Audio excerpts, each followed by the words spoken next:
Good afternoon. My name is Donna Marie Collins. I'm the hearing examiner that will be presiding over this afternoon's zoning hearing. The case is called Daniel South Mixed Use Plan Development, and the plan is to rezone the existing vacant property to a land use district that permits commercial, residential, and other uses, and that's why it's called Mixed Use Plan Development.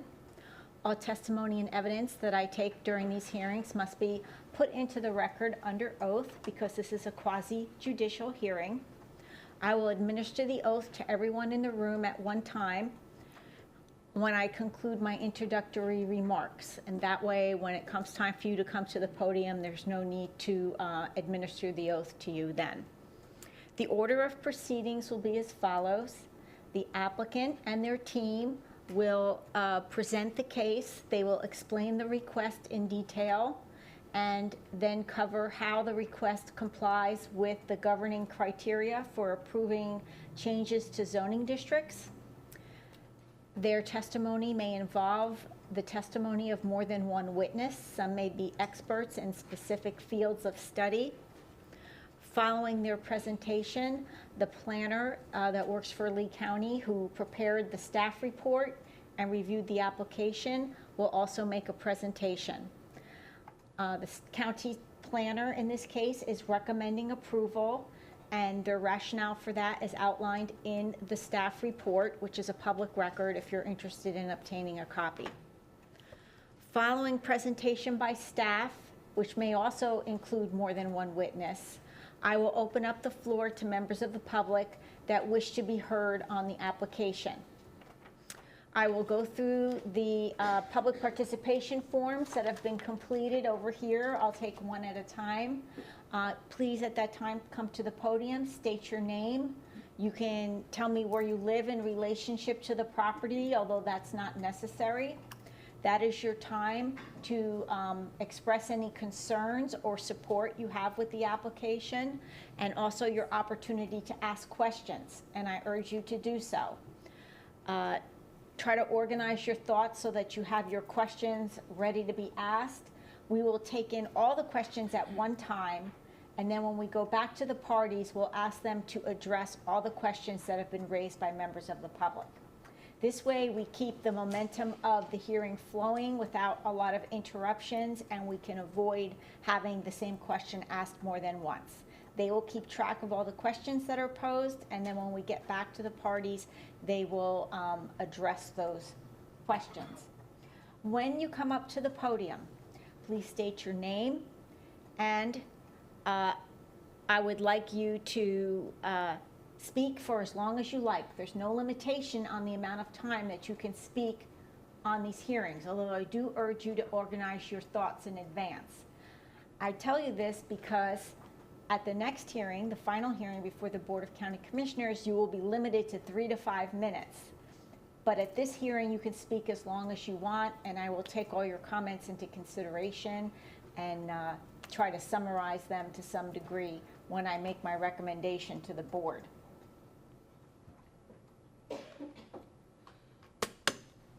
The way I'll conduct the hearing is we'll take testimony for about an hour and a half.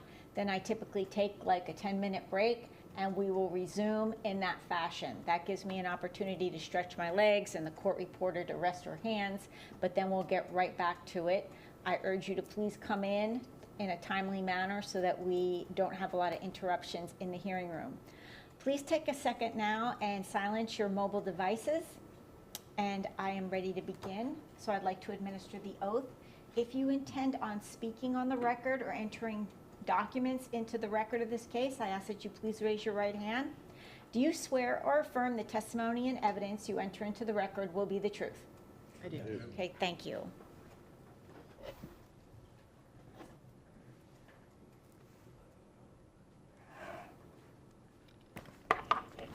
Good morning, Madam Hearing Examiner. My name is Steve Hartzell. I'm with Pavis Law Firm. I'm here on behalf of the owner, Jared Holes, who's trustee, and the applicant, which is Lennar Corporation. With me today are the team members,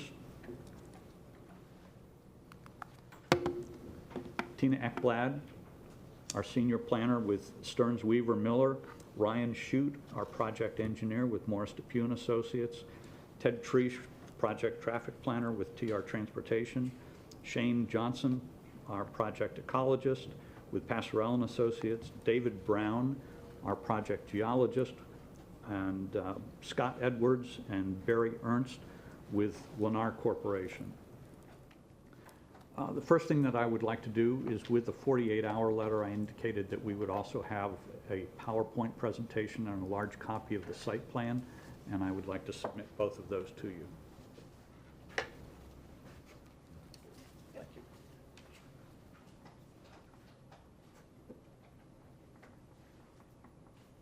Thank you. The PowerPoint will be applicant Exhibit 1, and the enlarged site plan will be Exhibit 2. One is for the court reporter. Actually, And one is for staff. one goes to Dirk. And Yeah, court reporter and staff. There you go. You can have two, I'll get one later. Okay. thank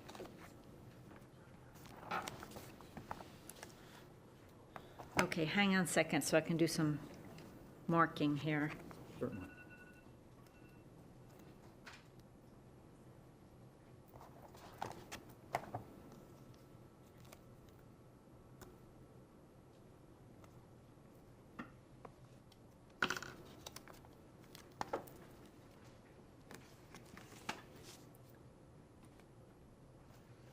Thank you. Thank you. Just as a matter of expediting things, all of the witnesses that we submitted with the 48-hour letter, with the exception of Scott Edwards, have already been accepted as experts, and their resumes are on file with you. At this time, I would submit each of them as an expert in the field that we've indicated on the 48-hour letter, and would request that they be accepted as experts in their respective fields. Yes, thank you. And to the extent that Mr. Edwards testifies, we'll qualify him at that time. Okay, very good. Thank you very much. Tina Ekblad will introduce the project. She'll be followed by Shane Johnson, who will address the wildlife, environmental, and wetland issues. David Brown will then follow Shane to address the hydrogeology. Ted Treesh will address transportation, and Ryan Shute will address the drainage and water, stormwater management. Tina will then come to wrap up the planning aspects of it. So at this point in time, Okay, so just a point of clarification. I read through the 48-hour memos from staff and the applicant, and I understand that all outstanding issues have been resolved with the exception of the items that are highlighted in yellow. that is correct. Okay, good work. Thank you very much. Tina.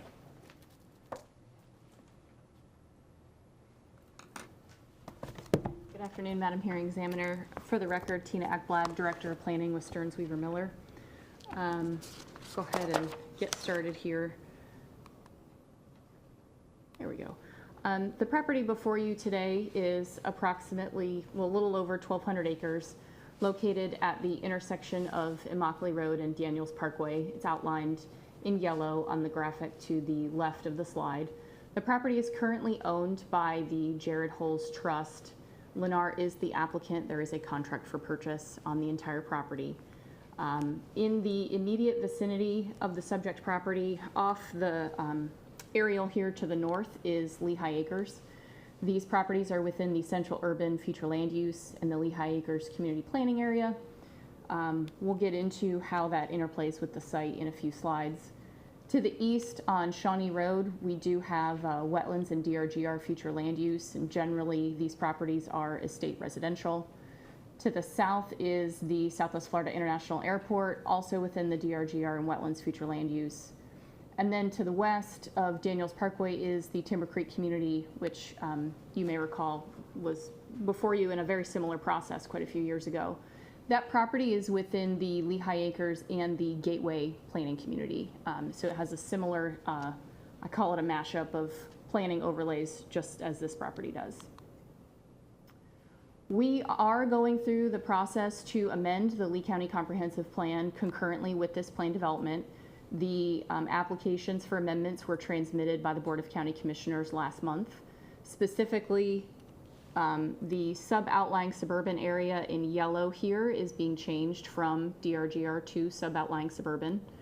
That's approximately 149 acres. We are extending the Lee County Utility Service area to cover the entire portion of the property within Southeast Lee. So this will allow the planned development to connect to central water and sewer services. We obviously have corresponding amendments to Table 1B to address population, and also text amendments to policy 33.2.2. That text amendment is to allow us to calculate the density off the entire 1,233 acres. It also requires us to provide 60% open space, which we are doing through this plan development process. So I generally talked a little bit about the proposed land use, just to kind of fill in the gaps there. The northern portion of the property at the intersection of 82 and Daniels is currently within the central urban future land use, and it's also within the Lehigh Acres planning community. This corner will remain as is in its urban category. As I mentioned, we're adjusting 149 acres into sub-outlying suburban. The remainder of the uplands to the east will stay within the density reduction groundwater resource future land use. And then we did secure a jurisdictional determination from the Water Management District for 532 acres of wetlands. So the wetland future land use is being amended to what you see on the screen here, which reflects that jurisdictional determination. As a point of clarification, David Brown will get into this later in the presentation, but this dividing line here between the two future land use categories is a feature on the site that causes drainage to move in different directions and changes the underlying characteristics of the property. So to give you a brief overview of our text amendment, I have copied it here. Majority of the text is an addition, which allows property adjacent to a mixed-use community. Again, our central urban portion here in Lehigh Acres is within a mixed-use overlay. That overlay is specific to Lehigh Acres. It's not the same mixed-use overlay as the rest of the county.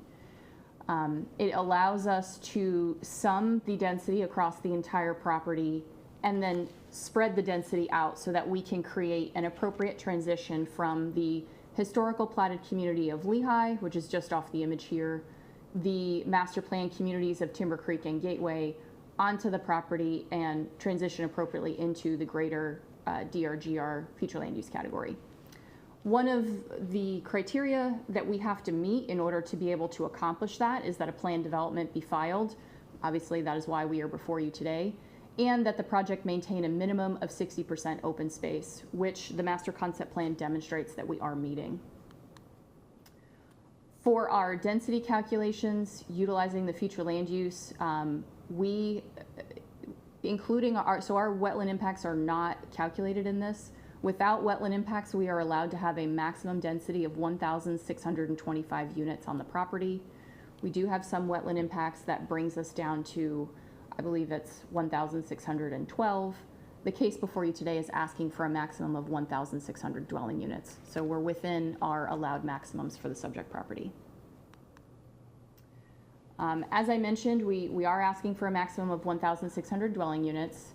We are proposing those units to be single family, two family attached, and multifamily.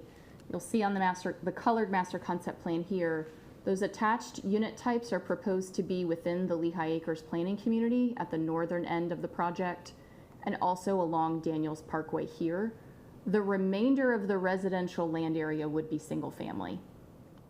So again, to try to address that transition and different lot sizes and to ensure that we have single family uses adjacent to existing residential. There's 350,000 square feet of commercial that is proposed. You'll see that on the colored master concept plan in red here, immediately at the intersection of 82 and Daniels Parkway. That's within that central urban category. We are proposing retail and general office. There is an opportunity for 70,000 square feet of that commercial to be medical office.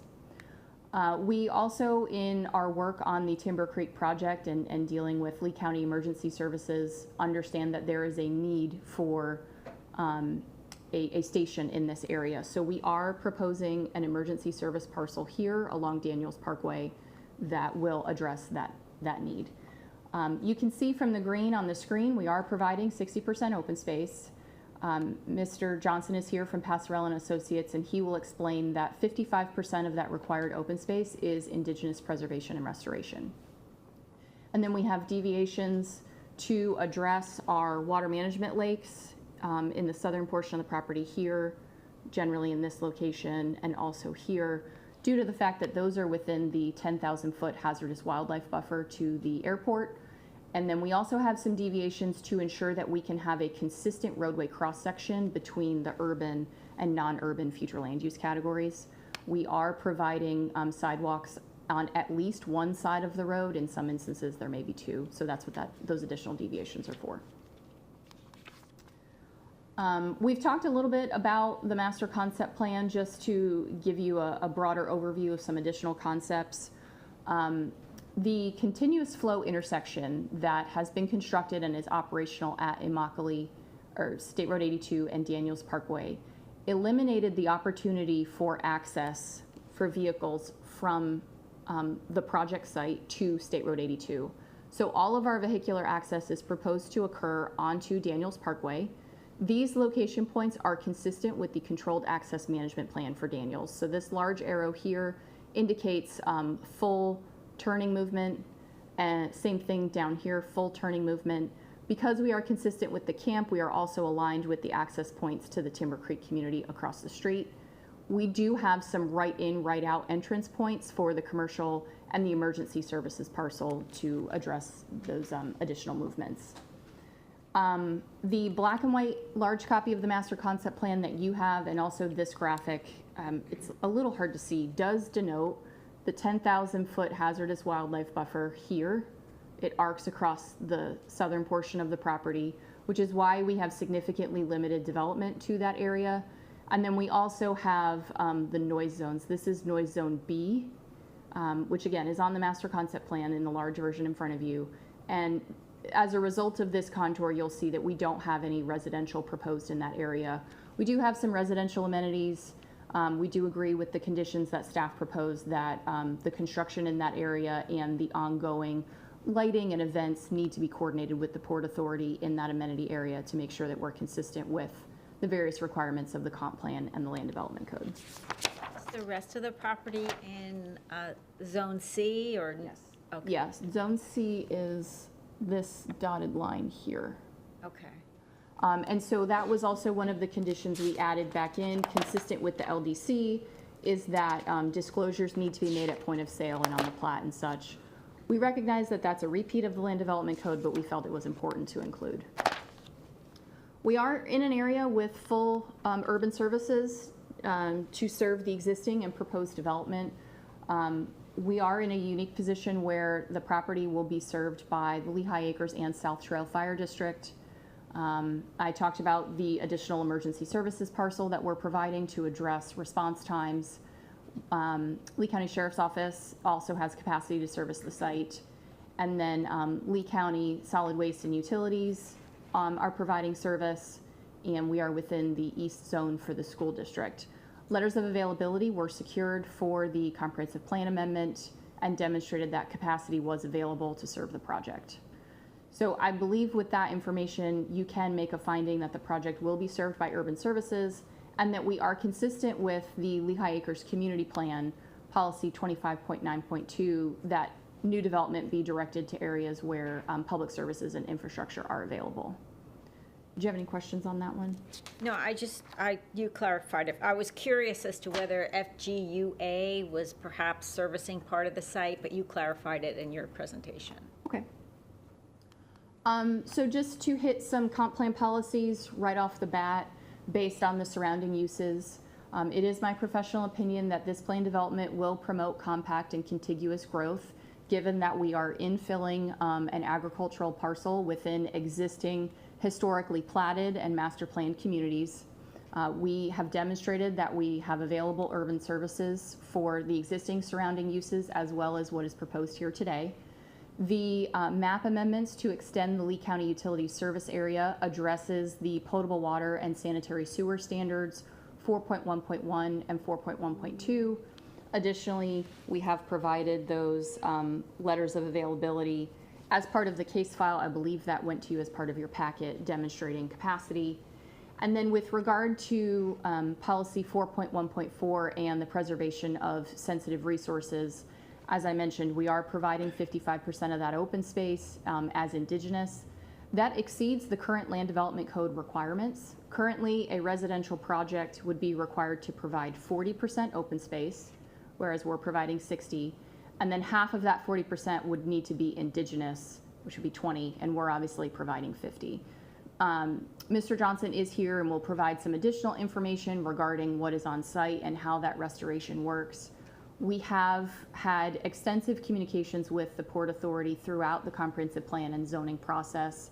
They have reviewed all of the restoration plans. I would note that that is one of the reasons why, unlike in other locations in the DRGR, you will not see significant enhancements regarding water flow and those regional flowways, is because of the proximity to the airport.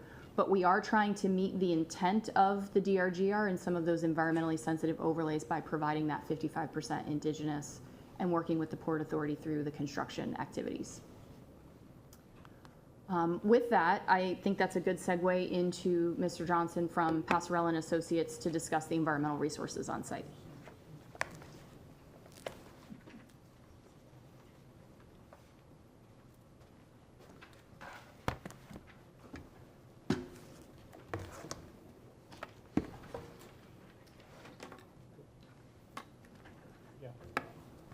Afternoon. For the record, Shane Johnson, Passarella and Associates.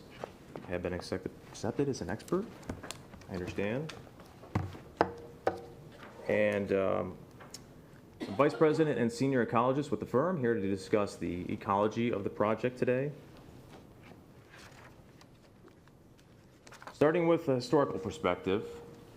So basically, agricultural development in the form of row crops first appeared on the project around 1953 or perhaps a little bit before in the northern portion of the site and down here along the southwestern property boundary.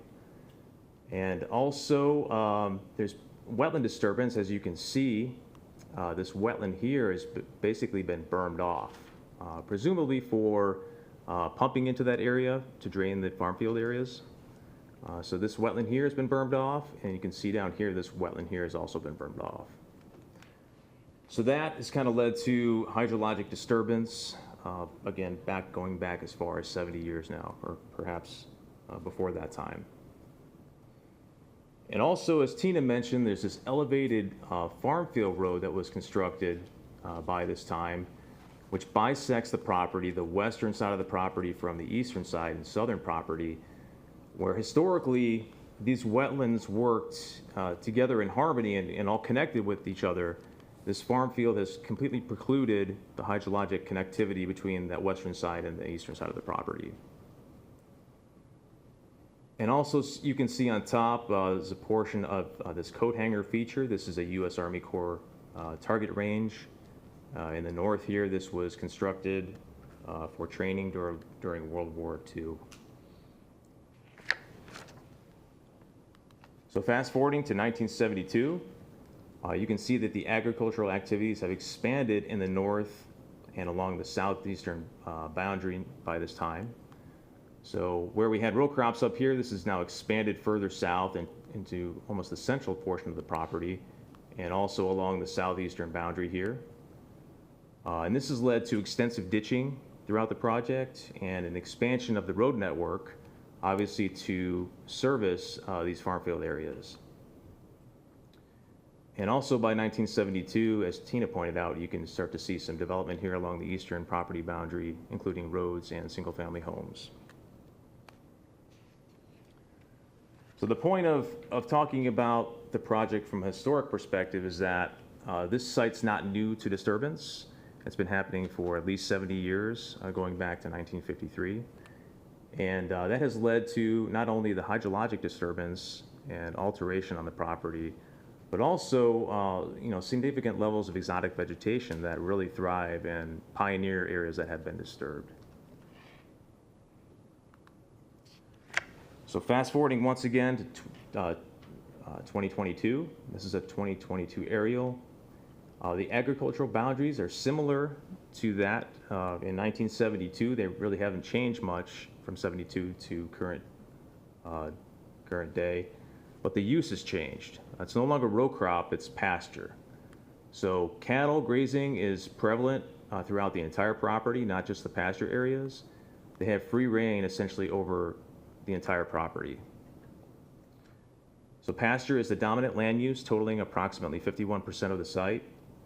The balance of the property is a mixture of native and non-native uplands and wetlands, and the non-native total across the site is approximately 72%.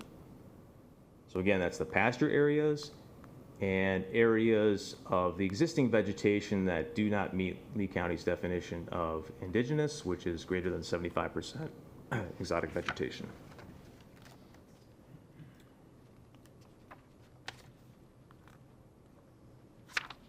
Continuing on with existing conditions, the site contains approximately 670 acres of uplands, the area shown in orange. The dominant habitat types or land uses, again, improved pasture is by far the dominant type, but we also have palmetto prairie, pine flatwoods, hardwood conifer mixed, which all have varying degrees of exotic vegetation infestation. The slide shows the wetlands in green, which Tina indicated were field reviewed and approved by the South Florida Water Management District, and a formal wetland JD was issued for the project in May 2022. So the wetlands are total approximately 532 acres, and the dominant wetland types include hydric melaleuca, which is a non-native wetland, mixed wetland hardwoods, cypress, hydric pine, freshwater marsh, again, all with varying degrees of exotic vegetation. Also shown on the map in blue are the ditches that were created as part of the past agricultural activities and have led to the hydrologic degradation across the site.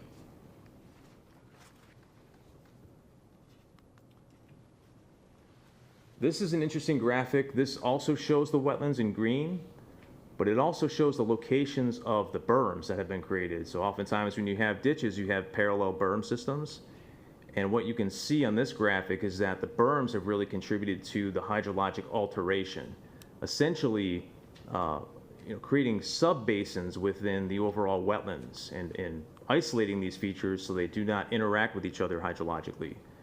So you can see this system here is completely bermed off. So this wetland is isolated from this wetland here, which is isolated from this wetland, which is isolated from this wetland, and so forth. It's a pattern you see on this project site. I've never really seen this before on other project sites, the way it kind of cascades in a north-south fashion like this. But again, this has really led to the hydrologic degradation, where we had on the historic maps, we saw the hydrology connecting all together at one point, with this system functioning as one system, has now been basically parsed into multiple wetlands. And this, excuse me, this photograph was taken on site approximately in this area, in the central portion of the site. This is me walking a berm right through the middle of a wetland area, and you can see how this separates the wetland into two different wetlands.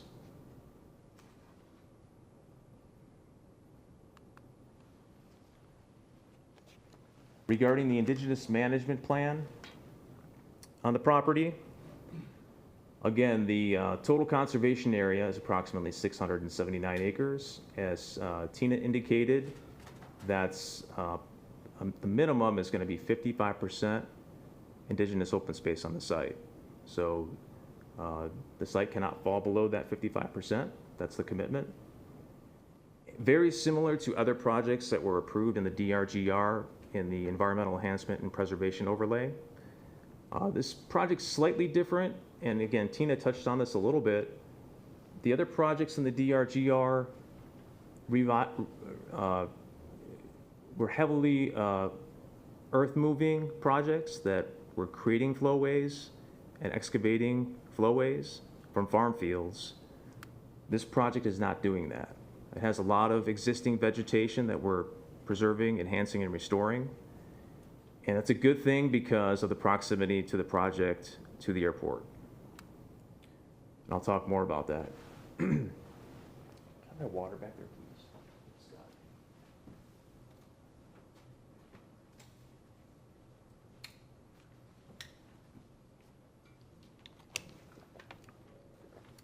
So this map is color-coded based on the activity types. The light green here is areas of existing indigenous wetland areas that will be preserved and enhanced, essentially subjected to exotic removal.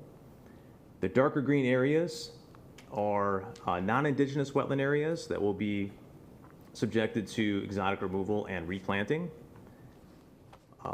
Similarly, the light tan areas on the map here are existing indigenous uplands that will be subjected to exotic removal. And the orange areas are upland restoration, existing non-indigenous areas that will be subjected to exotic removal and replanting. The other color-coded types here are the berms and ditches that will be restored to either uplands or wetlands depending on their location in the landscape.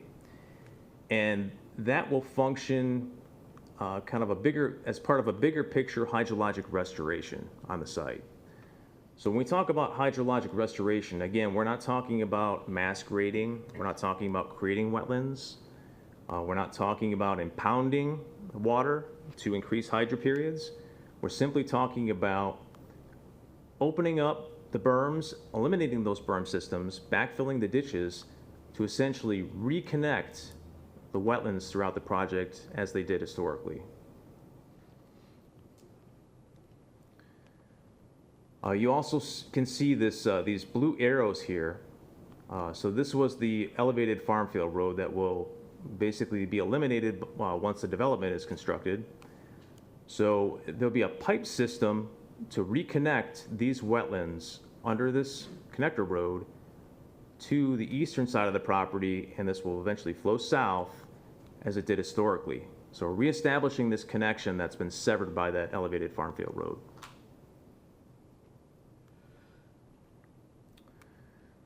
So the Indigenous Management Plan is discussed in Condition 8 in the staff report and is also provided as Exhibit A in the staff report. So Tina also mentioned the 10,000-foot hazardous wildlife buffer. That's this buffer shown on the map.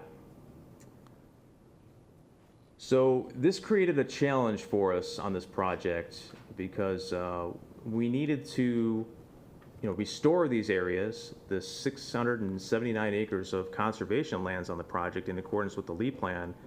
But how do we do that, but also not increase wildlife hazards and attractants? That was a challenge that we'll talk more about here in just a minute.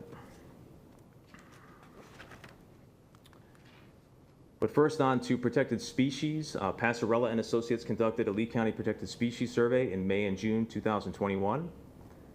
The results of that species survey found 6 listed wildlife species and 5 listed plants. The wildlife consisted of gopher tortoise, crested caracara, wood stork, sandhill crane, big cypress fox squirrel, and Florida panther tracks. And the plants consisted of giant wild pine, common wild pine, northern needleleaf, butterfly orchid, and rigid orchid.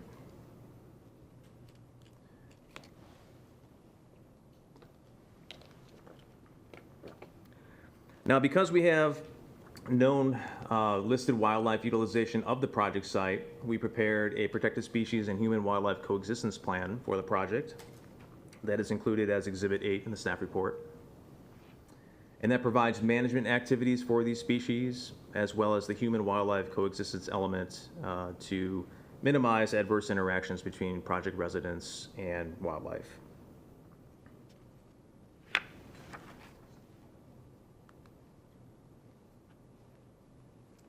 So the map that you see here is a map from our protected species management plan. This shows the wildlife fencing, the lake buffers, and the wildlife crossings proposed as part of the project. And the blue area represents the total 679 acres of conservation lands. So the orange areas represent, again, the perimeter fencing, which is along the preserve development interface and along the connector roads around the entire project essentially, except where we have buffer lakes. So these are intended to preclude medium-sized and large-sized wildlife species from entering the development area, but also allowing free access to the conservation areas. And the two connector roads in the north, here and here, we also have wildlife crossings. These are sized primarily for small and medium-sized wildlife, not necessarily for large wildlife, but they could also potentially be utilized by, say, panther and bear.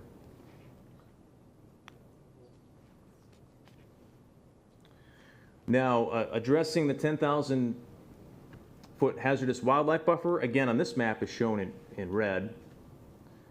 Policy 47.2.5 basically introduces the 10,000-foot hazardous wildlife buffer and how it's associated with the requirements and the recommendations of the FAA's Advisory Circular 150/5200-33B, or as otherwise amended.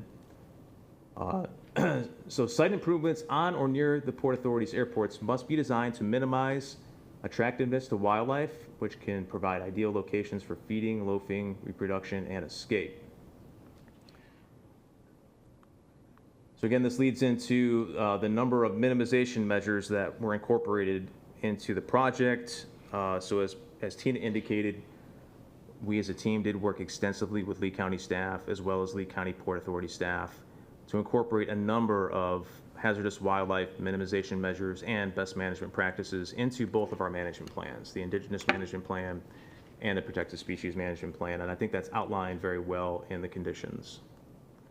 But we will tackle those as we go along here. So condition number 9 relates to the 10,000-foot hazardous wildlife monitoring. That's one of the commitments the applicant has made to prepare a monitoring plan that will be implemented at the time of construction and initial exotic removal activities. And I'll go through that here. That will include observations during construction of horizontal infrastructure to identify and reduce potential wildlife hazards. Provides adherence to the Lee County Port Authority's compatible native plant list, which is referenced in condition number 11. So essentially that plant list is a list of plants that essentially don't produce seeds, nuts, and berries that would attract large amounts of wildlife, particularly birds. So they have this native plant list that we've agreed to implement, and it's actually in our Indigenous Management Plan as an exhibit. And we will implement that for plantings required within this buffer zone. The monitoring plan will also include criteria for construction contractors and personnel. Just for example, if a dead animal is found in the construction area, that could attract vultures and caracara and other species that feed on carrion. So they're required to bury those or remove that immediately from the site so that attractant is minimized or eliminated. Also, stormwater design standards. For example, lakes that will be constructed within the buffer zone will not be planted with littoral plantings.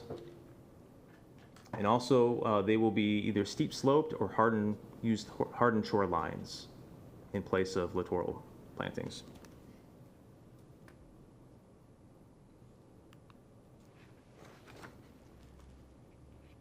Hazardous wildlife and environmental conditions. As I mentioned, condition number 8 discusses the Indigenous Restoration Management Plan, which basically does not entail any creation of wetlands within that buffer zone, as we discussed. The on-site habitat restoration will be conducted in a like-for-like manner to maintain existing habitat types. I'll expand on that further in the next couple slides, what that means. Hydrologic restoration within the site is focused on interconnecting wetland systems and not creation of new wetlands or increasing hydro periods, as I previously discussed. And conservation easement is required to be recorded within 5 years of the DO approval. And the plan will also include details related to exotic vegetation removal and installation of native plantings. And that will include the Port Authority's compatible native plant list. Condition number 3, regarding lighting and airport compatibility, photometric plans will be submitted with the DO and will be reviewed by the Lee County Port Authority staff. Condition 7, again, we talked about the 55% minimum indigenous open space requirement that will be met. Condition 10 is the protected species, includes our protected species management plan, the results of our protected species survey, and the human-wildlife coexistence element. So just to clarify, Yes. the open space, the project is going to be required to provide 60% open space. Of that, 55% of the open space is going to be indigenous, right? Looking at the planner, Not 55% of, so most of the open space will be indigenous. That's what you're trying to tell me? Yes. Not a percentage of the open spaces? Correct. Okay. and that is, again, consistent with those projects that were approved as part of the environmental enhancement and preservation overlay along Corkscrew Road. So it's more like 95% of the actual open space is going to be indigenous, right? Correct. Okay. Thank you.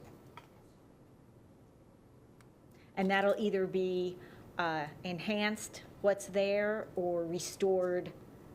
If there's too much exotics that come out, you have to do a planting plan. That is correct. Okay. Yes. And condition number 17, which is actually a part of our protected species management plan, is a requirement to utilize bear-proof trash receptacles. So like-for-like habitat restoration, so what does that mean? So again, we're trying to minimize wildlife attractants, and the purpose of this is to not change the structural composition of the project. So where we have, say, monocultures of Melaleuca forest here, that'll essentially be restored to a forested system like cypress, which is an approved, in the Lee County Port Authority's approved compatible plant list. Similarly, freshwater marsh here on the left, this is dominated by torpedo grass, another nasty exotic species.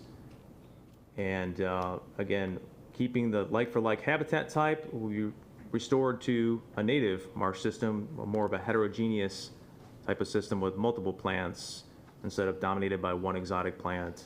Again, plants that would be consistent with the Lee County Port Authority's compatible plant list.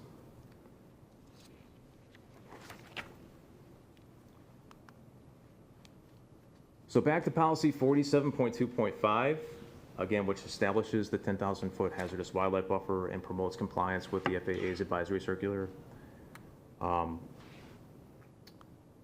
So the current circular is this extension 33C. This is what we evaluated in for staff, because staff asked for, during the comp plan amendment review process, staff asked for a review or assessment of this policy 47.2.5. So the policy is basically focused on compliance with the circular. So we took a look at the most current circular, and we identified those sections of the circular that were applicable to projects outside of airport facilities, and we provided that analysis for staff. So section 2.3.2 relates to new stormwater management facilities. Recommends the use of steep-sided riprap or concrete line, narrow linear shaped water detention basins. That goes back to my previous point, how we're going to implement either steep-sided or hardened shoreline slopes for the lakes that occur within the buffer. And we will not plant them with littoral zones.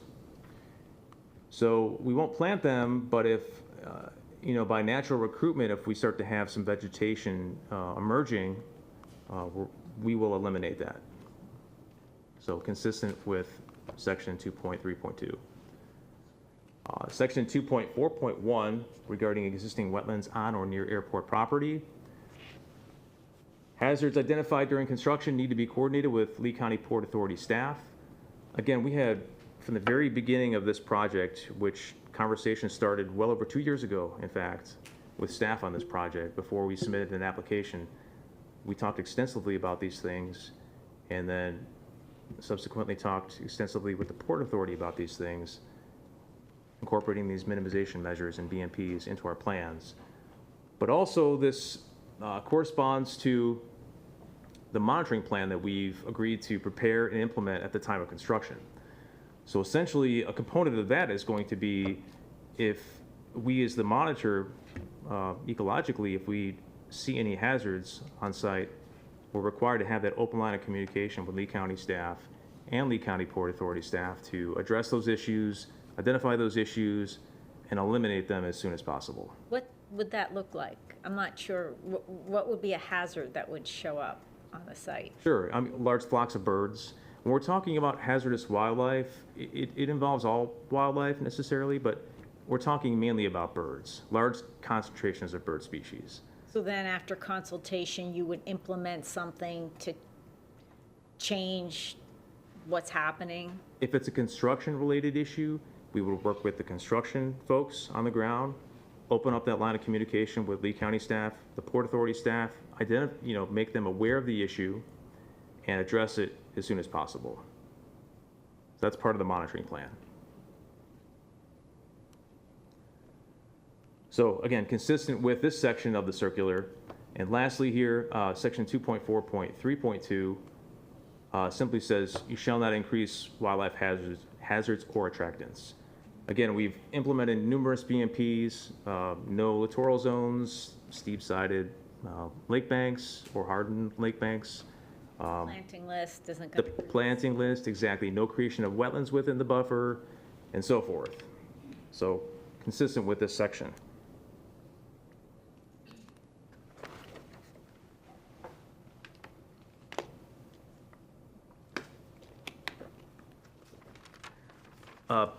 Expanding on condition 9 here, which discusses the hazardous wildlife monitoring program. So this is the actual condition, or at least most of the condition, or perhaps all of it, but it shows the strike-through underline, the changes that the applicant has proposed. So when we're talking about the monitoring program, we're really talking about activities, construction activities, dewatering, initial exotic vegetation removal activities, and other site preparation activities. That's essentially when monitoring would occur while these activities are occurring. So is that what is considered horizontal infrastructure? Yes, yes. And initial exotic vegetation removal activities. Right, so we agree with staff that once horizontal infrastructure is completed, that would complete monitoring in that portion of the site. But again, the point of having this slide up here is to identify the strike-through underline changes that were made, and staff essentially agreed with all the changes except for one. And that's related to the actual geographic scope of the monitoring. The applicant is proposing to monitor within the 10,000-foot hazardous wildlife buffer. Staff is wanting to expand that to the entire property, the entire project site. Now, just reflecting back on initial conversations that we had with staff and Lee County Port Authority staff, I recall that some of the initial concerns brought up, during construction was mainly dewatering, not the only issue, but dewatering, the movement of water from one place to another that could potentially attract hazardous wildlife or become an attractant. From my experience in doing construction observations on projects that are actively under construction and actively dewatering, those impoundment areas are very steep sloped, much more steep sloped than would be a lake that we're proposing to create within the buffer. So I don't necessarily see that as a potential wildlife attractant. However, we have agreed to monitor those activities within the buffer. We're just proposing to not monitor those types of activities outside of the buffer. Does that make sense?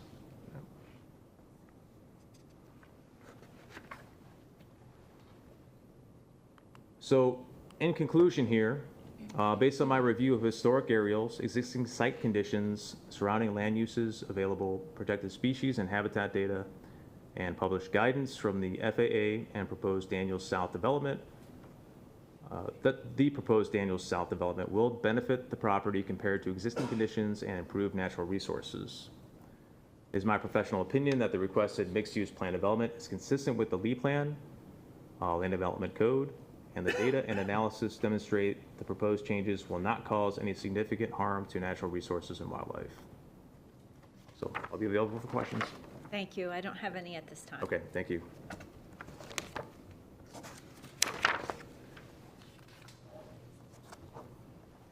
David Brown is next.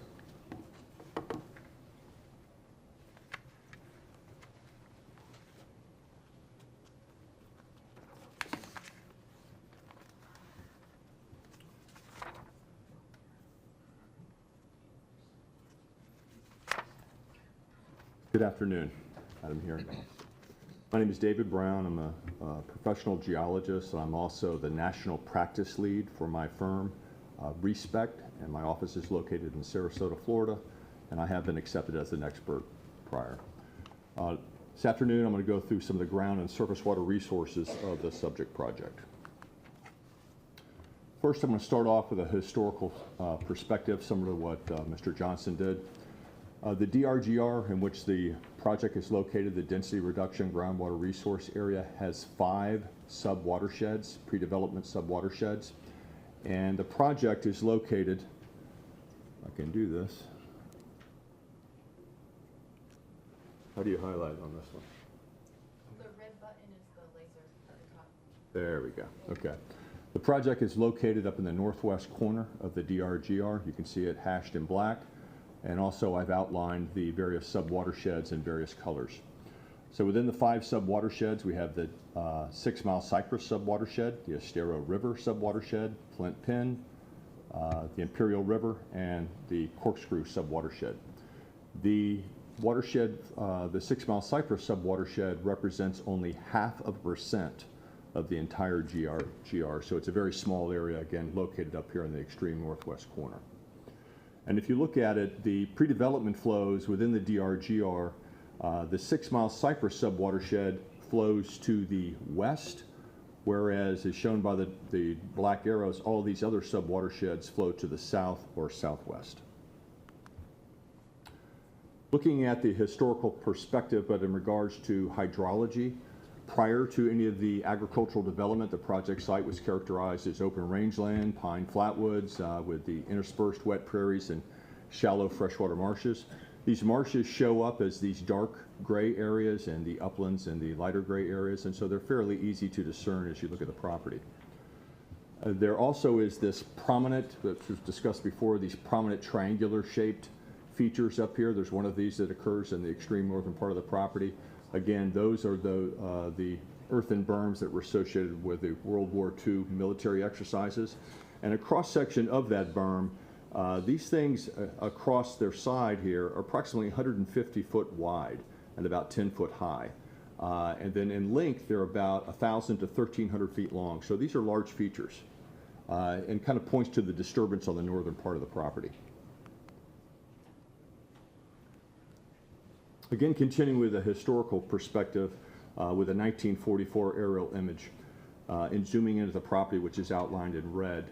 The pre-development basin boundary between the 6 Mile Cypress and Estero River was what I characterize as leaky. This is not a defined hard boundary. It's more of an interfingering of these wetland systems. And that's sort of shown here in this yellow box that I put on here with yellow hashers. And you can see with these wetland systems, there's kind of this faint kind of flow path that I've highlighted in blue right here. And then I've highlighted this to a larger degree over to the right. So basically, water was able to exchange between these 2 sub-watersheds at this location. And if you look at it currently, this is what that same area looks like. That entire connection and everything about it has been obliterated. Moving forward in time to 1958, as again that was testified to, the interior of the property was being developed heavily for agricultural row crops with ditches and berms and rim ditches and access roads. And again, this formed kind of a network or a matrix of individual subbasins within the property. And the most prominent feature, as again is described, was this elevated farm road that basically bisected the property.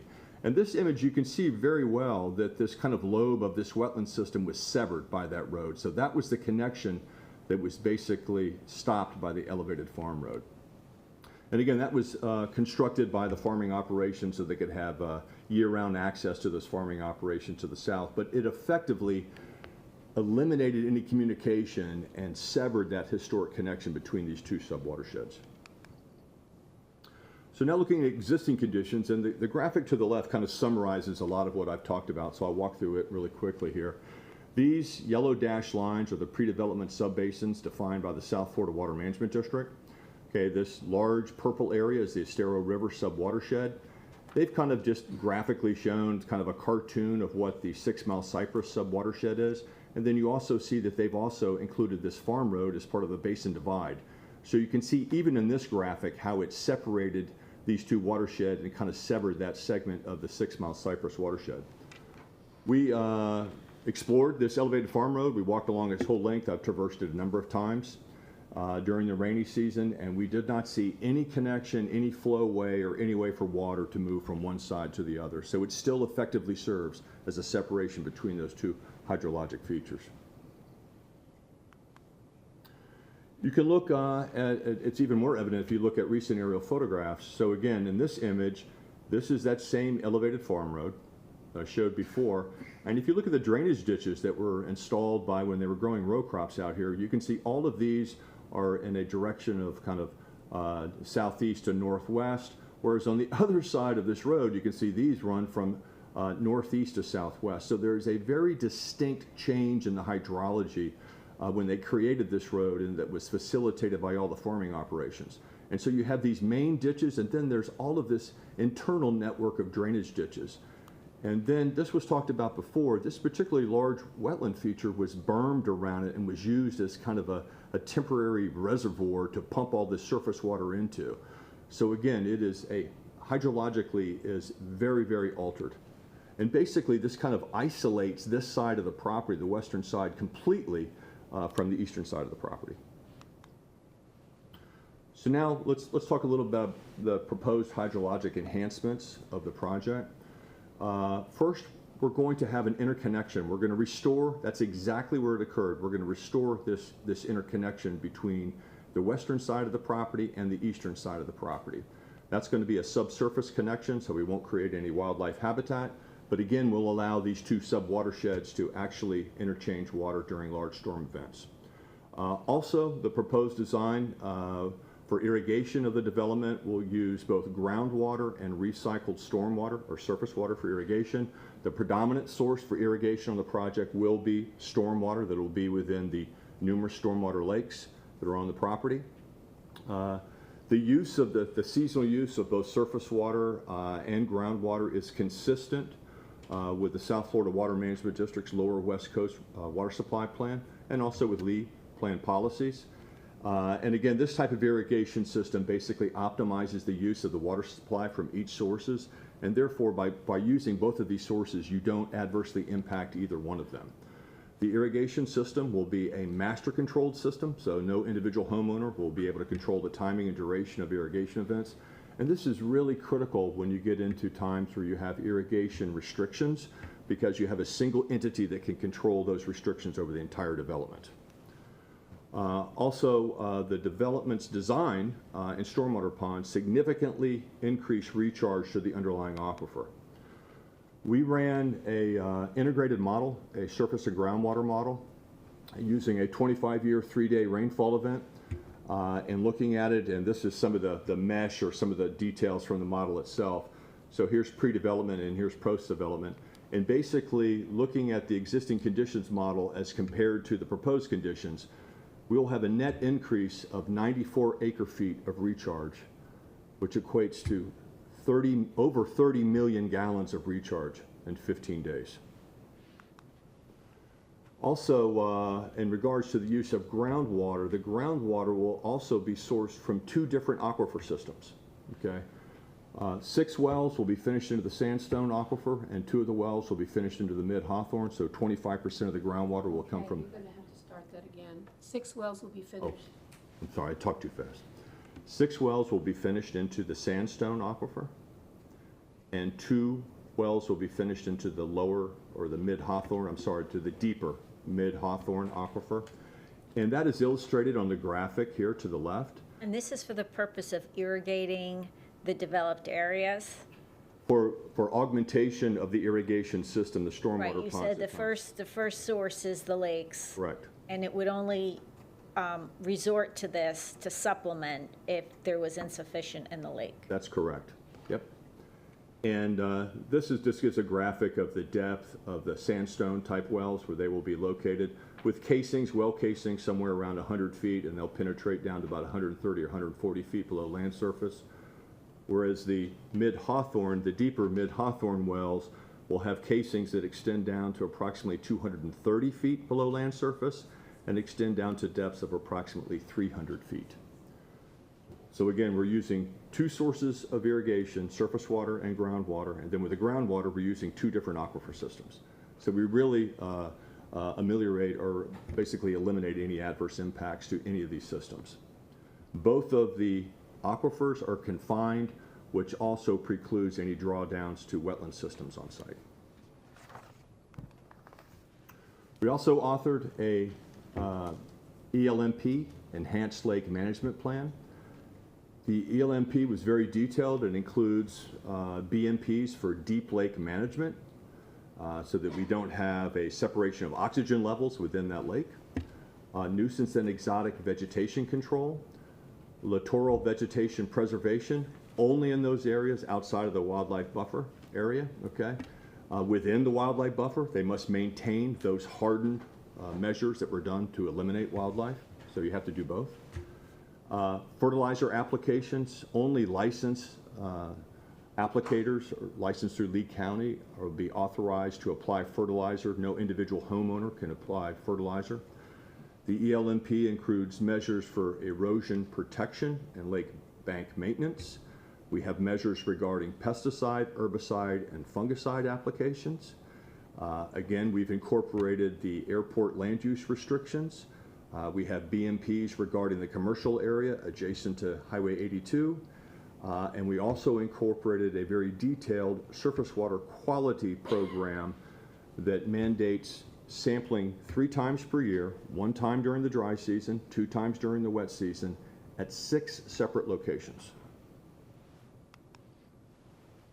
Currently, there's a cattle operation on site. So as part of the development plan, we will retire the permitted cattle groundwater permit that is out there. There is a permit that exists on site for the cattle operation.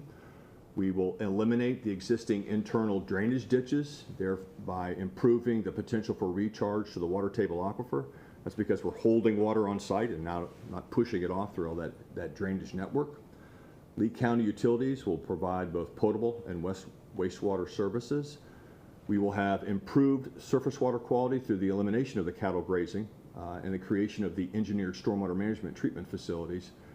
And obviously, the development will adhere to Lee County's fertilizer ordinance, whereas the existing ag operation does not have to abide by it. Again, as stated before, we'll have a master controlled irrigation system that regulates the initiation and overall duration of irrigation. No individual homeowner can control the timer. We have enhanced recharge, as I talked about before, through the creation of the stormwater management system. And we have substantial environmental restoration, as described before, and the conversion of the cattle grazing operation into open space, including the preservation of the on-site forested conservation areas. And another aspect is we'll finally remove that earthen berm associated with World War II military exercises. So is there potential contaminants associated with that portion of the site that was used for those military exercises? Do you know? I've looked at on other properties that have had those where they went in with a phase 1 and a phase 2, and there's not. They actually weren't using lead to some degree, you know, with the ammunition. It was copper and brass, as I recall. I mean, there could have been some other activities there, but I have not seen any that have resulted as far as contamination from those military exercises. Okay, and then in connection with the surface water management system, once that's installed, it's going to outfall into the wetland areas? It's going to be Basically, treated and then Yeah, What's going to happen there? Well, Ryan Shute will come up and talk exclusively about the stormwater management system, but it basically will allow water to kind of breathe between both sides of the property, and he'll show you where the outfall is located. But you spoke of monitoring, that's why I, Oh, yeah, we'll be monitoring at outfalls at critical areas along the project boundary, correct. okay, thank Correct. you. Yeah. All right.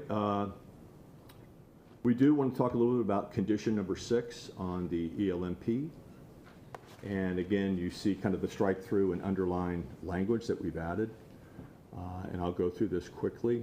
Submittal of water quality monitoring results must be provided to the Division of Natural Resources annually after issuance of the first development order. And that must include a report comparing on-site data to state water quality standards where applicable. Some of the things that we're looking at don't necessarily have a state guideline, but we're monitoring them anyway. There'll be plots and graphs and statistics done on those data, and conclusions and recommendations for any additional sampling or different constituents, or also what the quality of the water that we're monitoring is. And then 5 years after issuance of the final certificate of compliance and after meeting state water quality monitoring standards, consistently meeting it, we would like to be able to request to eliminate the water quality monitoring and reporting requirements in review and approval by the Division of Natural Resources. Again, if those monitoring results show that we're consistently meeting state water quality standards. All monitoring data will be provided to Lee County while we're monitoring in a format that they approve, electronic data deliverable, and formatted in a way that they can also look at that data. So I understand from the 48-hour submittal that there's a point of departure between applicant and staff on when this 5-year basically starts. And it appears that the applicant is advocating toward 5 years from the issuance of certificate of compliance, the DO, I guess, for the infrastructure, and staff is proposing, I'm assuming, the last final CO in a pod. Right. So what is, Depending on the phasing of the project, that could be a long period of time, depending on market conditions. And so we feel confident that as we're monitoring this project, looking at the results, interacting with Lee County, that we can safeguard the resources without having to monitor it for decades or some aspect. well, I'm just confused by this because the property isn't going to be developed in one fell swoop. Even the infrastructure isn't going to be put in one fell swoop. So there'll be a pod that'll be done, and then as market demands, another section. So when does this actually start? You don't start monitoring until the basically build out in terms of DOs go? No, we will start monitoring after issuance of the first development order. Right. And then stop Annually. So 5 years after the final. after the final, correct. So it's almost perpetual. Yeah, it's nearly there. So that depending on market conditions, and so we're trying to get a more defined timeline in which we can do this because it's a very aggressive monitoring plan, and again, it's all predicated on if we're meeting state water quality standards through that entire time frame. Why do we need to keep monitoring if we're proving that we're meeting state water quality And the standards? Land Development Code does not provide for the opportunity to apply to abbreviate or cease the monitoring? It depends. We just want to clarify that in this condition, just to make sure that all parties understand that this is kind of how it will operate. And Steve Hartzell, for the record, just for further clarification, because it sort of gets lost in the middle of the paragraph there. As David pointed out, the monitoring starts right away. And then 5 years after the issuance of the last CC. Yeah, I get it. Okay, I get it. No, but you continue down to where it says the developer may request to eliminate. This doesn't say it's eliminated. Right. At that late date, we're allowed to ask to eliminate it. I understand that. And my question is, isn't that something that's offered to you by virtue of the Land Development Code anyway? Seems like an amendment might be worth considering in that regard, but I digress. And staff hasn't had a chance to speak to that Right, either, right. so Yeah. I don't want to, No, this is not the first project where I have encountered this request. This is a repetitive request. Right, right. So I went looking for it in the Land Development Code once or twice before, couldn't find it, but that doesn't mean anything. And that's why I wanted to ask. It seems when an issue like this comes up repetitively, it might be time to revisit. I throw it out there in the for what it's worth column. And our firm has been monitoring a half a dozen of these type projects within the DRGR. And all of these that start out as an ag operation and then move to development, we've seen an improvement in water Right, quality. right. Okay, so that's all documented. And that's the reason why we take that baseline sample to get an idea of what it is prior to any development occurring whatsoever. I mean, intuitively, you have a surface water management system that's collecting everything, holding everything, which is not happening now. Correct. Things are filtering down, then they're bleeding off, and eventually they're passing through all this other vegetation that you Correct. have in wetlands. We're really only looking for some kind of a tanker turns over or something and somehow impacts your system, is what I'm thinking. Well, we're looking at that, and we're also maintaining compliance with nutrients and everything that's you know that may be part of the development. And so we're not only monitoring the change from historic to future conditions or proposed conditions, but we're also making sure that the development is adhering you know, to Lee County requirements. So it serves both purposes. And But this is a heightened requirement, particularly since we're dealing with the DRGR, and I don't want to diminish that. right. I understand what the position is. Okay. And we're looking at like a 15, 20-year build-out on this project?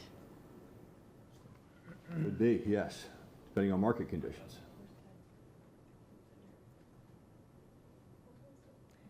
All right, that's fine. You can You continue. just, I think, Madam Hearing Officer, you nailed it when you said we don't want it to be perpetual.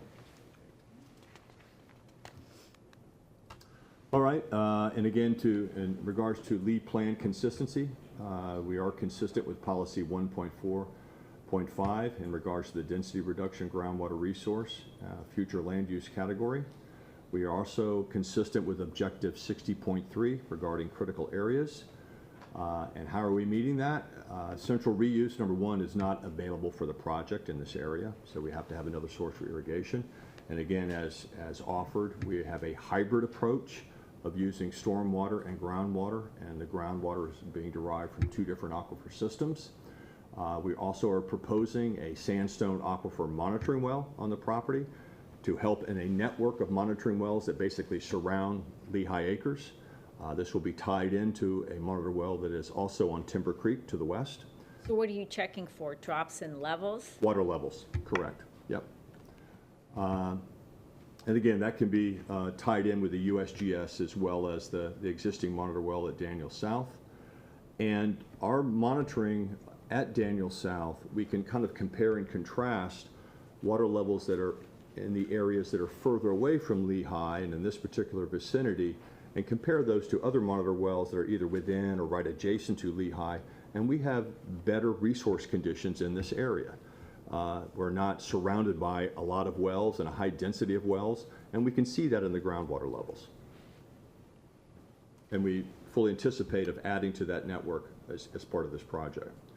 And again, as I said before, we performed an integrated surface and groundwater model and showing that we have significant improvement to overall water resources through the significant amount of recharge that will happen as part of the stormwater system. We're also consistent with policy 125.1.2, policy 125.1.4, and policy 126.1.4. And again, through the condition 6 and enhanced lake management plan, again, to kind of reiterate, we'll have a total of 8 irrigation wells, 2 of which will be from a deeper aquifer.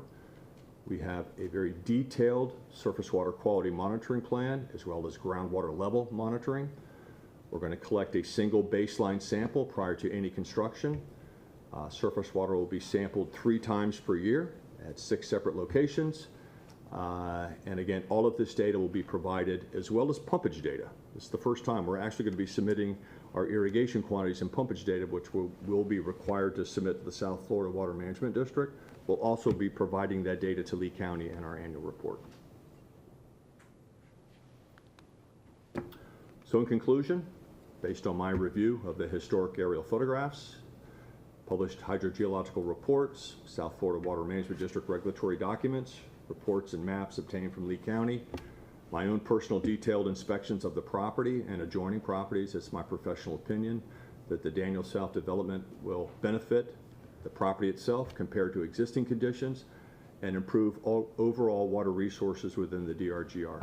It's my professional opinion that the mixed-use development is consistent with the Lee Plan, the Lee County's Land Development Code, and the data analysis that I performed demonstrate that proposed changes will have no adverse impacts to the water resources.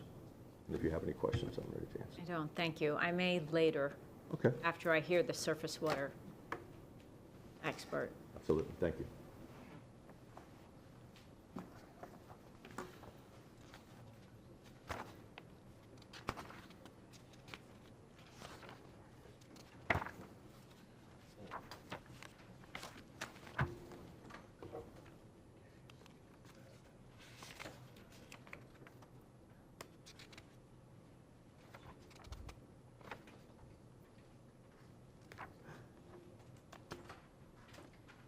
Good afternoon, Madam Hearing Examiner. I'm Ryan Shute with Morris DePue Associates. I'm serving as a project engineer on this project and want to discuss surface water management today. I want to start with the master concept plan and the status of the South Florida Water Management District ERP for the project. We are concurrently for this project have applied for a conceptual environmental resource permit that is very much the same as the master concept plan. We have gone to lengths to parallel the permits, and anything that staff has come up with, we have incorporated into the water management permit application. At this time, the ERP application has been, according to staff, has been deemed sufficient. We believe the permit is going to be issued in a couple of weeks based on the timeframes that govern the Water Management District permitting timeframes. So we're hopeful to have the permit by the end of the month. Going to also hit on the similar things that David Brown and Shane Johnson mentioned. Again, the project is within 2 sub-watersheds of Lee County. As David Brown mentioned, we kind of straddle the 6 Mile Cypress and the Estero River watershed. At the top of the property is State Road 82, which is also the top of the watershed. So there is not water that comes from Lehigh through the project. Other just incidental, whatever falls off the back of State Road 82. Based on current conditions, the farm road we've discussed previously divides the property, and the existing flows on the Estero River side, the right side of this slide, flow generally to the south, and then the flows on the west side of the slide are in the 6 Mile Cypress Basin, and they flow generally west, southwest, towards some culvert crossings under Daniels Parkway.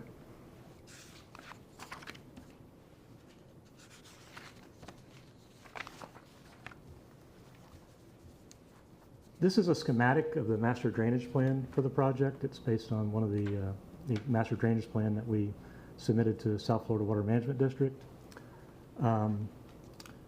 Basically, the system is comprised of interconnected lakes that are designed to provide water quality treatment and water quantity attenuation for the project. The lakes are set at a wet season water table as established by the adjacent wetlands that we're preserving. So we set the control elevations, the design high water elevations of the lakes, the same elevations of the adjacent wetlands. The arrows in red show the general depiction of the interconnects between the lakes. The black arrows,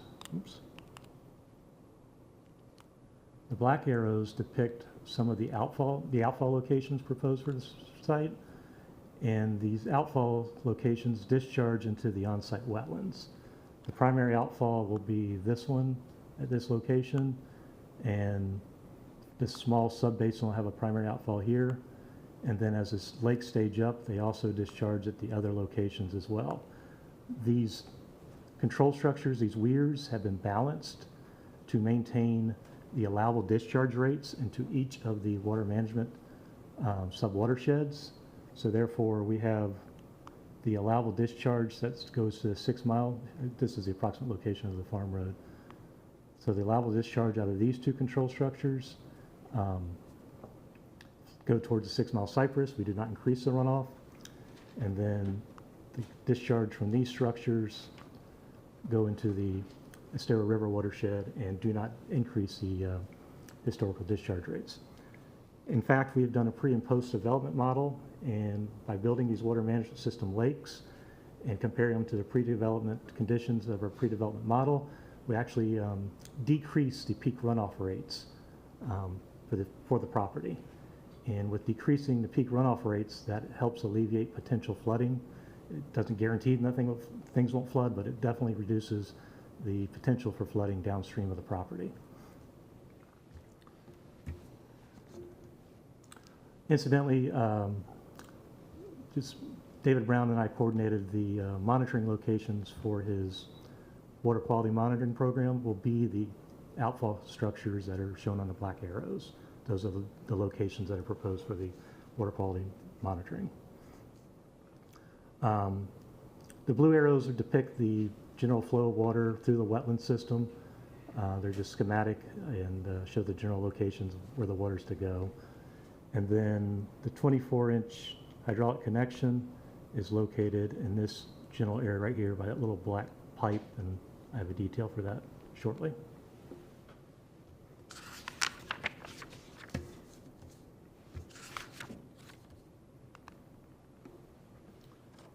So this is a detail of the previously mentioned interconnection pipe between the two watersheds. It's depicted in this location on the master concept plan, and we have created this conceptual detail to kind of describe what is to occur. I have a 11 by 17 version of this to distribute. So can you show me where it is on that upper corner example? Sure. This is applicant exhibit 3. Thank you. Good.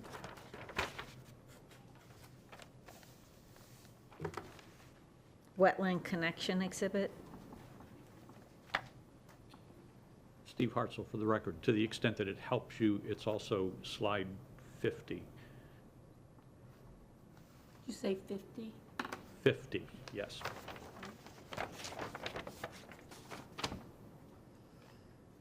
So it's depicted by this colored line here. It obviously will have a few bends to go around the development area.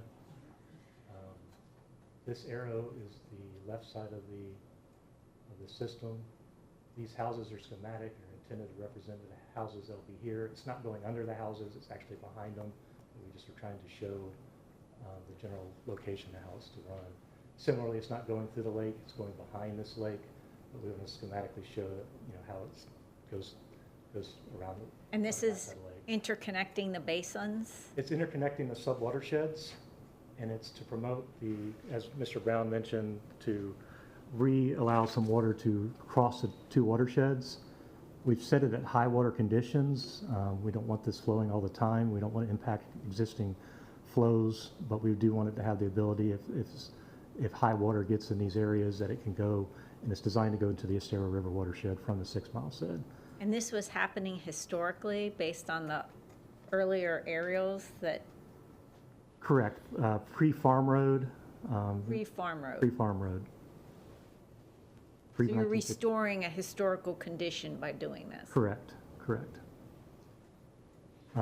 Again, we set the control elevation of this structure at a higher elevation to allow this side, the 6 Mile Cypress side, to flow into the Estero River side during peak flow conditions, high flow conditions.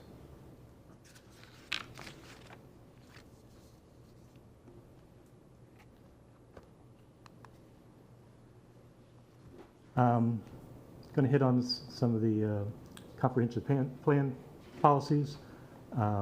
We comply with policy 1.4.5. regarding historic levels using hydraulic monitoring. David Brown did the hydraulic modeling based on the surface water model that I prepared, and we designed the water levels of the lakes to maintain the levels that are currently there.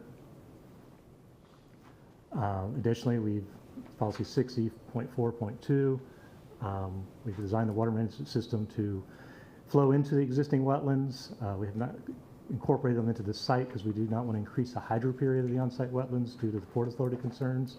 So to meet the intent of this, we are designing a surface water system to continue to flow into the existing on-site wetlands. This also is policy 6.2.4 as well, and 61.3.6 regarding the hydro period and the natural water flow conditions. Policy 126.1.1, we are providing water quality treatment in the lakes, and again, we're not changing the groundwater levels. And then policy 126.1.4, we are maintaining and improving the actual surface flow conditions by reducing the peak runoff rates from the existing conditions to the proposed conditions. In conclusion, based on my review of historical photographs, published hydrological reports, South Florida Water Management District permitting documents and criteria, reports, site visits, maps obtained from Lee County, and other inspections of the site and adjoining properties, it is my opinion that the proposed Daniel South development will benefit the property compared to the existing conditions and improve the overall water resources. It's my professional opinion that the proposed mixed-use plan development is consistent with the Lee Plan, the Land Development Code, and the data analysis demonstrate the proposed changes will not cause any significant harm to present and future public water resources. Thank you. I don't have any questions. Ed Fish will be coming next.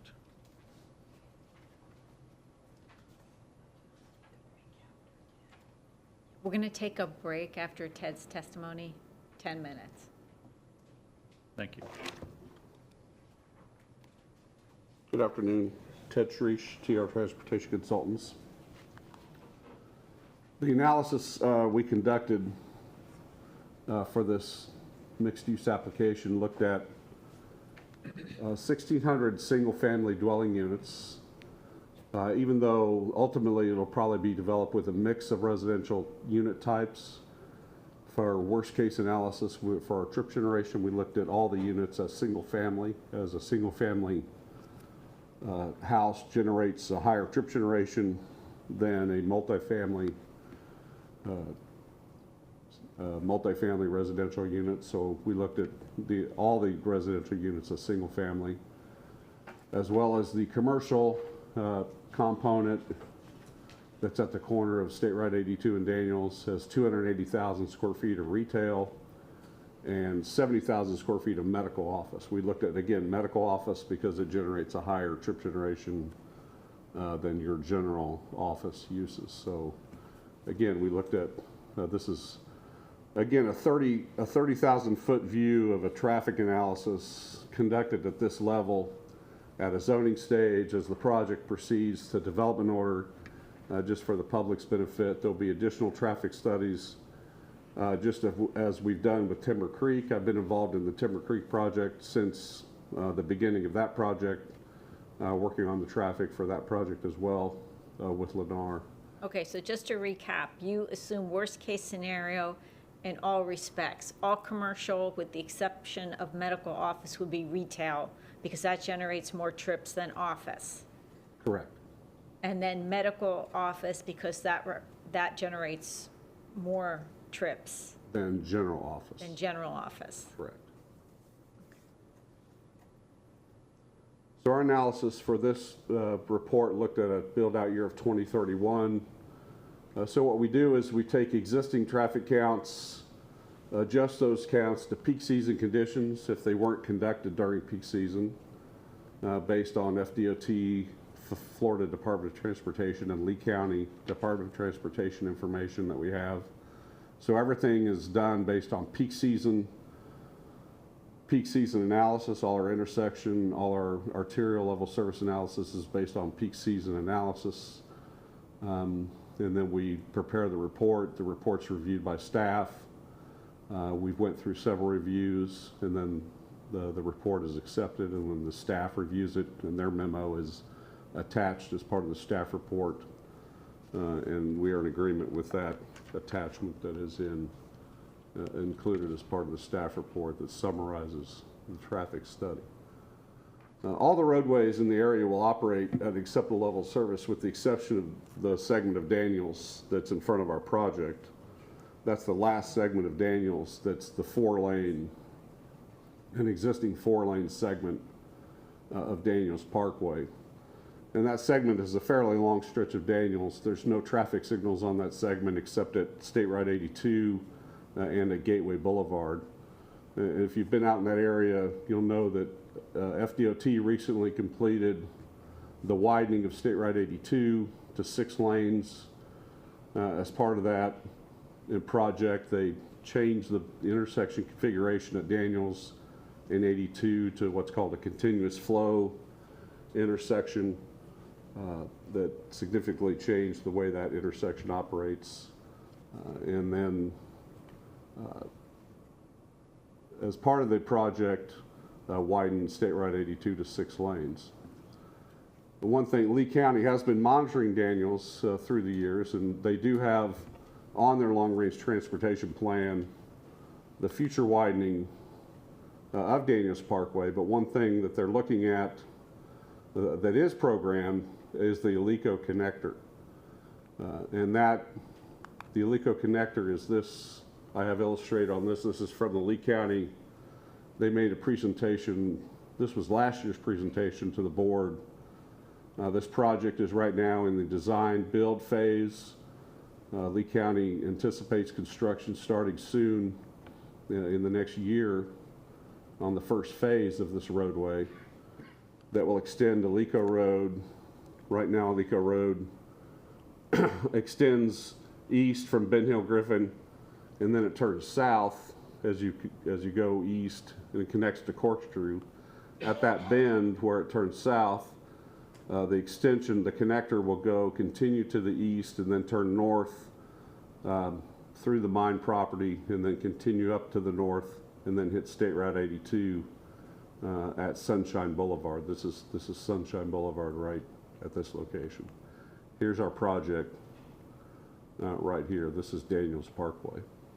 So basically what this is going to do is create another east-west, north-south, and then east-west connector to the Lehigh Acres community, which if you've lived in Lee County for any length of time, you know that the Lehigh Acres community has grown, and there's very few east-west corridors connecting the Lehigh Acres community to points to the west that cross I-75. Daniels Parkway is one of the limited corridors, Colonial Boulevard. There's extensive improvements going on Colonial Boulevard right now. The county has plans to widen Daniels just west of the interstate. I've testified to that project here in this forum previously. FDOT has plans to make improvements to the I-75 interchange at Daniels beginning in 2025. So there's things happening in the area that are going to help traffic patterns along in the Daniels corridor. And I think even though the county doesn't have the programming of widening of this segment of Daniels to 6 lanes yet, they are keeping an eye on it. One of the things that's going to impact it is this road right here, and will significantly relieve some trips on that segment of Daniels by allowing that population of East Lehigh Acres a way to get. So is the segment failing with and without your project? Yes. As your build out? Yes. Is that what you're saying? Yes, it's failing. It's failing before we put a blade of dirt in the ground. So it's a pre-existing condition. So that improvement cannot be attributed to your project? Correct. Law. And again, the county no longer has transportation concurrency, so it's not a regulatory issue like it was before the comprehensive plan was changed. But again, this project is going to pay a large amount of road impact fees. And those impact fees, that's what those road impact fees are going to be used for, potentially, is the widening of Daniels Parkway and other improvements within this road impact fee district.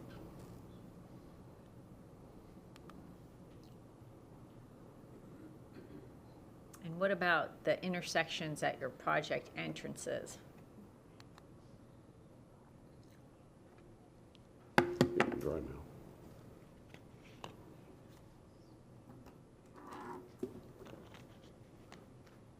As Tina indicated before, when we started this project,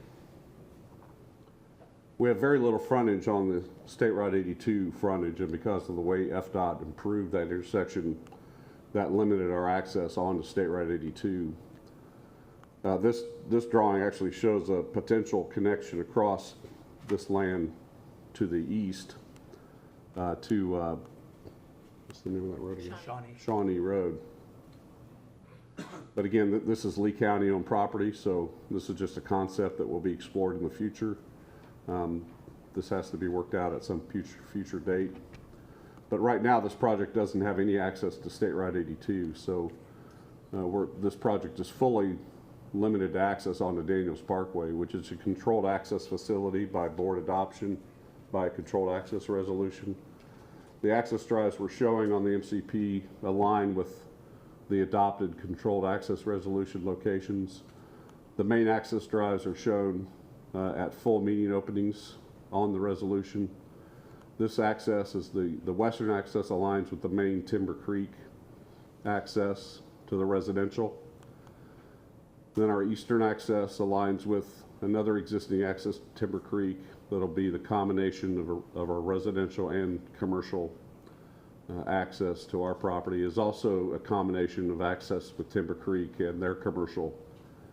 They also have a very similar, if you recall, master concept plan where they have a commercial pod at their corner as well, where they share access with the commercial. That commercial pod actually does have an access onto State Route 82. So there is a condition that we've been going back and forth with Lee DOT. We did have a conversation with Rob Price.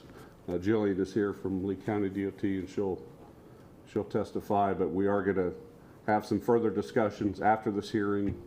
So we'll probably leave the record open after the hearing to work out the final details. This is what we put forward today, but DOT isn't quite satisfied with this language. We are in agreement that we will be participating with a proportionate share payment of future signalization improvements at one or both of these intersections if and when signal warrants are met. It's just a matter of working out the details of this language and the timing of when those improvements will happen, and the language that Lee County DOT is comfortable with in working out that final condition and that signalization agreement. Signalization agreements were kind of common back in 2008, 2009, and they kind of went away, and now DOT is kind of resurfacing them, so we've got to kind of smooth out the language again to where it works for the applicant as well as Lee County DOT, to where everyone's comfortable with. But I think we're all in agreement that at build out or some point before that, we'll probably need a traffic signal at one or both of these driveways. We'll probably need a signal at this driveway if and when that commercial pod develops at that intensity. You know, will it develop at a level of that intensity? I mean, that's pure speculation at this point. Without direct access to 82, you know, I'm not a commercial developer, but you know, it's just speculative on what we're not commercial. Lennar's not commercial developers, obviously, so they're developing this tract here as residential. But as the commercial tract develops, that'll be the primary entrance for the commercial. The rest of the residential, probably, as is Timber Creek, will be gated. So the commercial traffic will not have access to this far western access. So But again, as those improvements come online, we'll work out the language with Lee County DOT as the record is left open to come back with a condition that both parties are satisfied with in terms of intersection improvements. The developer will be responsible for turn lane improvements, left and right turn lanes at the entrances to accommodate the turning movements into and out of the project as required by the Land Development Code.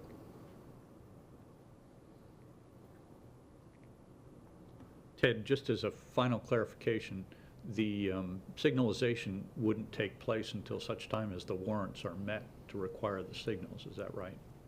That's custom, I mean, but that's still, again, finalized discussions with Lee County DOT, but typically signals aren't installed until the traffic is present and the warrants are met. Okay, thank you.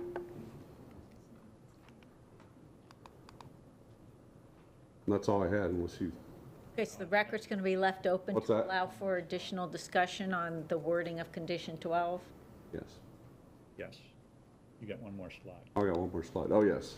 Yeah, in my professional opinion, that this mixed-use development meets the requirements, is consistent with the Lee Plan and the Land Development Code, and the data demonstrates that the changes will not cause the roadways to operate below the minimum standards. So again, other than Daniels Parkway, that's already projected to operate below the minimum level service standard prior to the project. Okay, thank you, Ted. Thank you. We're going to take a break. We'll resume at 3 o'clock.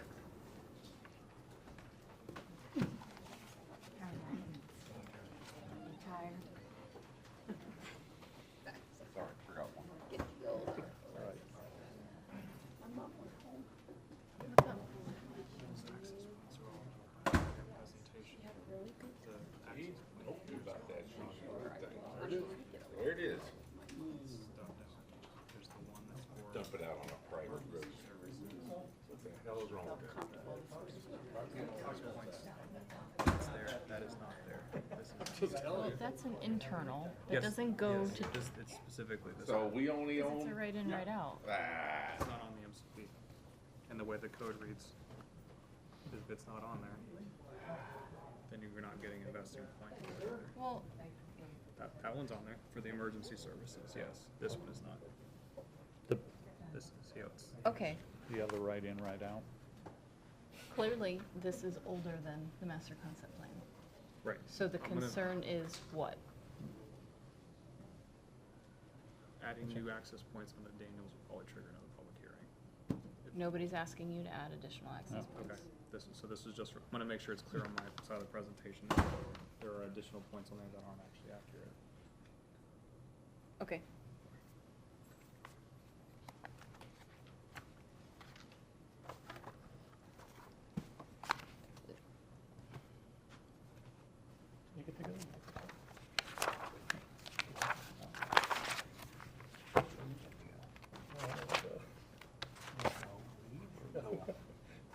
Present.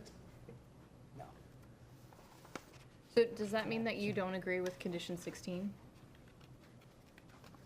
You just said it would require a public hearing. If they're added onto the plan, yeah. What happens is using, here, listen on Okay. this one though. If you guys are using this as a basis for entitlement to get it added to the controlled access management plan, that's not what we're doing here. We're not, you know what I mean? Like, we're kind of creating a continuous loop. If that was proposed on the MCP, we couldn't necessarily get it added. You know what I mean? Like, No, I don't. Okay. You're not clarifying for me at all. Okay, so if you went to the Board of County Commissioners and said, we have a vested right in, right out, because it's on our MCP, which it's not depicted on the MCP.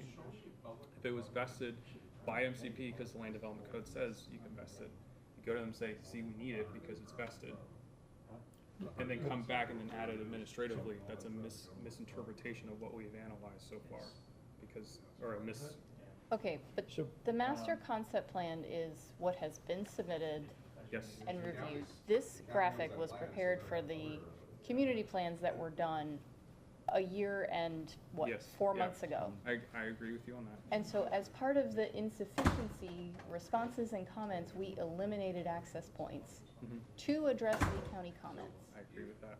Okay, so if I then go to the board and amend the camp, Right. I get to administratively Yes. file an ADD to address the master concept Yes, plan. we're in agreement with that. Okay. Just the way that this has been, there's been 2 points in this presentation now that you guys say you have them, but you don't have either of those. You have this one. We're recognizing this one. This one is not something that we've analyzed. And my testimony is that this is a full access Yes. point that is on the master concept plan. I agree, I'm agreeing with that. It's It this was- point. It's the right-in, right-out. This is not being considered, and it was brought up in the Correct. presentation that it was. And then I believe Ted also just testified to this one. It was not part of the application technically. Correct, we both Yeah. said it's not part of the master concept plan. Okay, I think maybe we're both on the same page. Yeah. Your concern is that we're showing Shawnee as a connection. Right. We're, okay, particularly that it shows all the way through. You're right, that's not correct, and we're not We're not making. asking. Because it was brought up in the presentation, so we'll have to sort that out later, but that, we're not even considering it right now. So- Okay, no, that's a valid clarification for that. And then your other point is that on the master concept plan, without showing a right-in, right-out, we can ask for it on the camp and get it done administratively. If they give it to you on the camp, I just don't want this case to be the basis for pushing it house into at the camp. 5:30 in the morning. Does that make sense? Yes. Okay. Just because the way the testimony is out right now, it sounds like you're assuming you have it, but you don't have it until you get the camp. And then you come in for administrative approval afterwards. Okay, I mean, we know we've got to go through the camp Right. first. Once that happens, and without that, doesn't make any difference. But we do understand that we have to administratively. Right. amend And we're all in agreement on that too. Right in, right out. Yeah. Okay. Okay. It just, I- the misrepresentation is just what I'm making sure we're, as long as I'm able to. Miscommunication. Okay. But I understand what you're saying. Miscommunication, I'll take miscommunication. Yeah, that's right. Dated information was being presented. Yeah. Because she's listening to us. Make sure, oh, yeah, listen, I guess. Signalization, institutional enrollment, and we end up doing the residential one. It makes sense. We do not let them tie the other intersection to the first DOT. You know, if I wanna live those way, I'd have moved up Commercial north. intersection, we have to use that intersection. It's a secondary access, so we don't want They to can get stay the hell up there. signalizing the commercial intersection, the first residential DO. I was raised, The first commercial DO. and I told the wife the other day, I said, you can hear something from out Parkwood, and I said, there, when I just retire, we're getting I ahead. don't, Well, yeah, I mean, I don't know it's what else pushing for it, just, not likely to happen. It is. right. Given what Rob said. I'm just saying, as it goes through, do not let them fight tooth and nail that for in order to do the signalization of the commercial intersection. Tied to the commercial people, 'cause that's who's gonna trip it. Yeah, okay. Follow what I'm getting at? Yeah, well, Ted's making that point with Rob. I forgot to pop the button. I don't go down Daniels in the morning before 8 o'clock. Any clarification you want to make? Whether we're still on there. Yeah. There'll be houses right there, right there. Online. Are they gonna put a fence on there? Yeah, we will.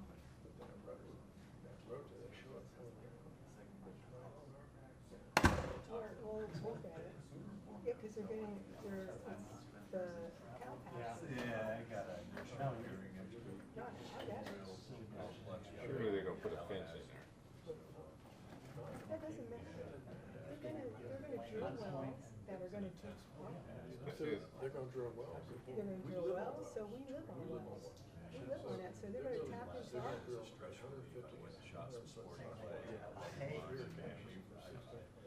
Yeah.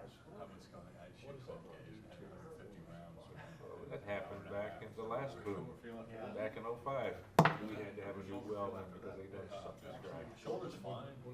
Should be heavier load, so not bad. But I'm just kind of,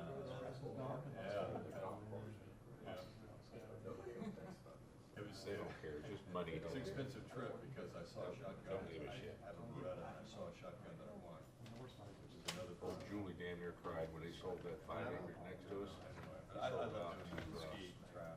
that Stevie Tomato, whoever Last this night was, was Gateway. excessive.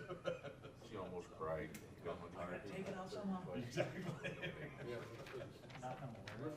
Life and pets knows how to do that. Exactly.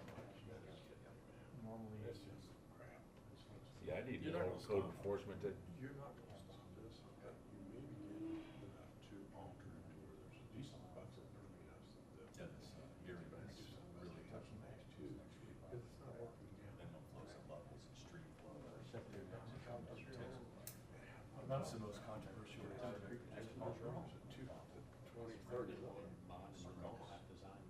They're calling now. Yeah, I need to get So I those. want to know how this proposal to put an access road using Shawnee when it's a private road, how do they do that? Because it's not a private road. We're gonna need it. They got great engineering. We're gonna need it. On the other side, I don't know, I think they're You don't shooting want to smarter. signal. They introduced all these, these Well, I think that where they're proposing that is down further. No, that's right, Try to right. understand those and get ready. Right at the entry. And they did a really unique thing. Everyone had some Yeah. Right. how you design trial, which Yeah. for some of the county sessions. I kind of hinted at it was Yeah. set all these What's kind of rough? out of the practice, you're not supposed to be able to do that. Oh, that's really nice. The monster had not gonna be as, so You're right somehow near my it, attorney's too. objecting. You're right by that. You still have to look at them, so in other words, they won't be offered as a graphic in a hearing. Right, what this attorney did was, Them digging tell me wells what you see, and describe what you siphoning see, so he had power. me enter it into the record by that. Is that It was the word? really Or water? bizarre, and then he did it, and Okay, well, okay. This is the. I just want to make sure I'm using the I right look at our words. attorney afterward, why didn't you do that? Why didn't we try that? Well, We're playing by the rules. again, these are actually sharp. Yeah, I'll know. I know. Well, that's what I'm saying. They are. What are they calling it? That would say. Sign up to 4 years experience. And then we're down, we don't piss off the Port Authority, so they're all fine. It's color, so it's not like wine past it. Y'all had this. Yeah. Right.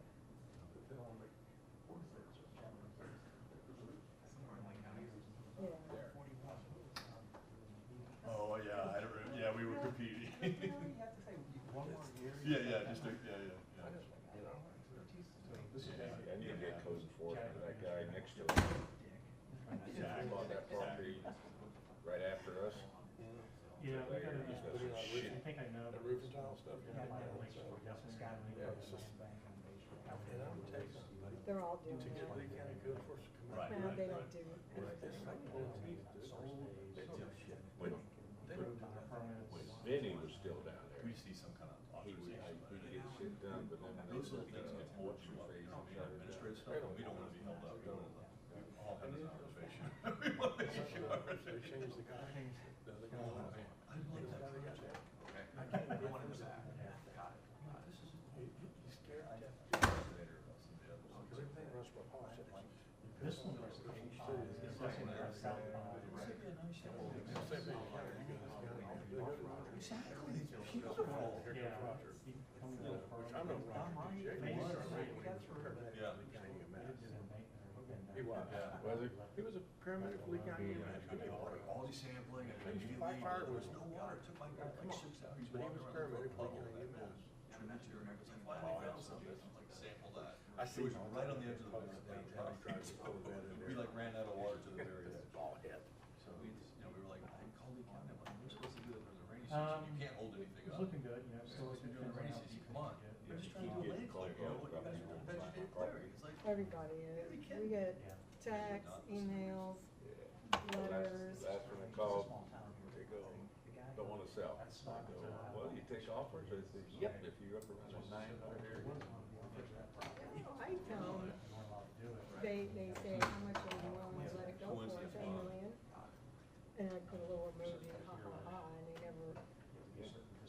One guy says, well, I just want your property, I don't want your house. Kind of a deal here. Yeah, it comes with the property, buddy. Oh, close the door and it's locked. Well, Maybe that's why they're not back. it was never, no, they went out the side door. Oh. It used to be a nice place to live.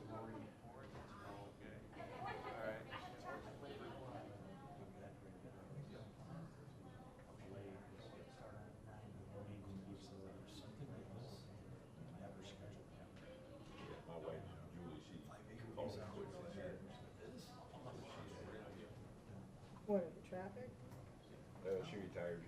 Yeah, I retired 5 years ago. Oh, Maria. I couldn't get her to. 5 years. Yeah. No, yes, Carson just turned 5. Oh. I know. I get, well, I get my Medicare next month. That's fine. I'm doing. Well, I got, not hurting, I got numbness in England. I'll tell you what it is, did she show you the picture of my? That's what did it, cause I'm up like this, I'm looking under the needle, so I got my shoulders to my ears, oh, that just hurt. Don't do that. Okay, I don't know.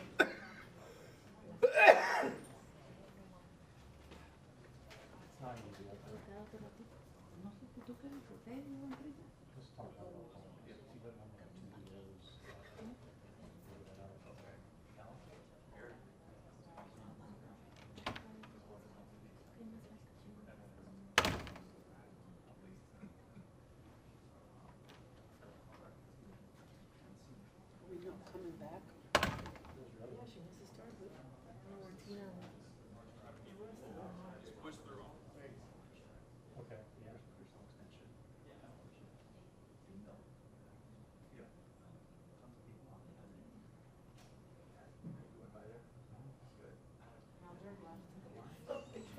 Well, I thought he was asking for more Yeah. time that they wanted to. No, there was an earlier time I wanted to give them, but it's, we have to.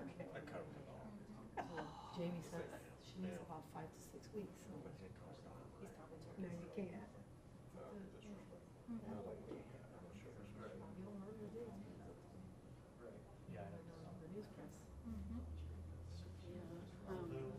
I was trying to think if there's an, can't do public comment before presents this way. I know. Just like talking about going south of Montez, if you will, and 3 times in terms of the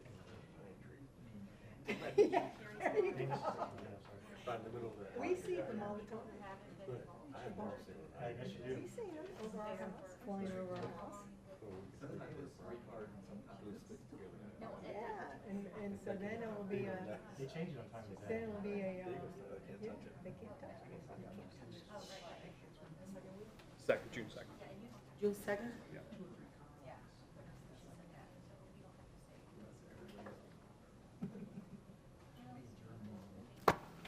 What day is June? Let me check. Is that a Friday?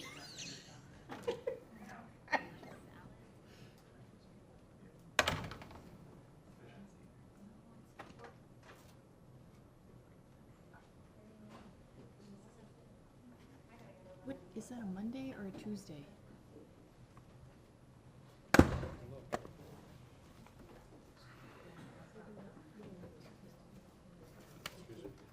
Friday. Work for you? It's a Friday. Yeah, I can do it. Do what? Dirk is not available here and here, so we were trying to find a day earlier, and he said he could do June 2nd. Be in You're out of town. Geneva. Steve's out of town, so no. Okay, I'm sorry. So then we're looking at June 20th or the 23rd. Dirk, these dates aren't good for you? No, I added one date. We're coordinating. I think we. Oh, okay. Here's an updated version. 3 Friday I options. can do any of those. Looks like. Yeah. I should get my Or the Should get my phone. Check my schedule. I gotta check my schedule. 13th, I've got a hearing in the afternoon. Well, Dirk is out, so Dirk can't do these. Okay. No, yeah, on the 2nd. Yeah, that's all right. Yeah, that's the side. No, that's the bedroom. Can't be in May. Apparently not. You can tell it's, Do either of these, are you open? I'm probably gonna be open most of that time. oh, we're gonna paint them all each, and then he's built.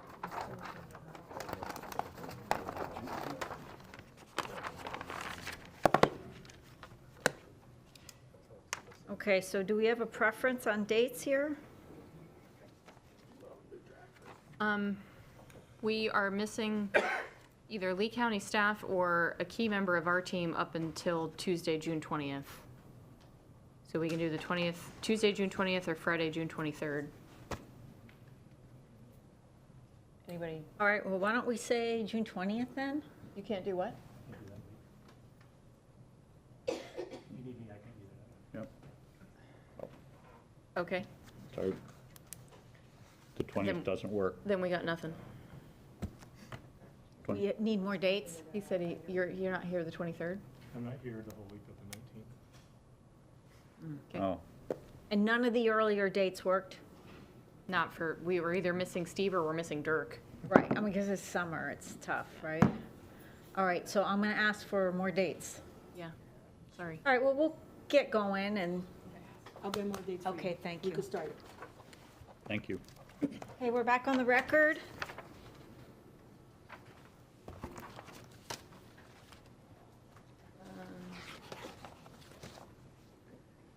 Okay. For the record, Tina Ekblad, Director of Planning with Stearns Weaver Miller. I'm just going to wrap up the applicant's presentation with some Lee Plan consistency and some points of clarification. There was a lot of discussion with Lee County and the Port Authority during the break. So to start with consistency with Lehigh, a point of clarification here. This graphic was, this is a colored version of the MCP. It was prepared for the community meetings that occurred, when was that?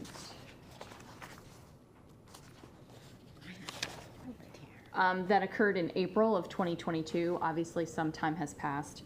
Since that point in time, the write-in, write-out here, that's depicted on this conceptual, and the interconnect to Shawnee Boulevard has been pulled from the master concept plan.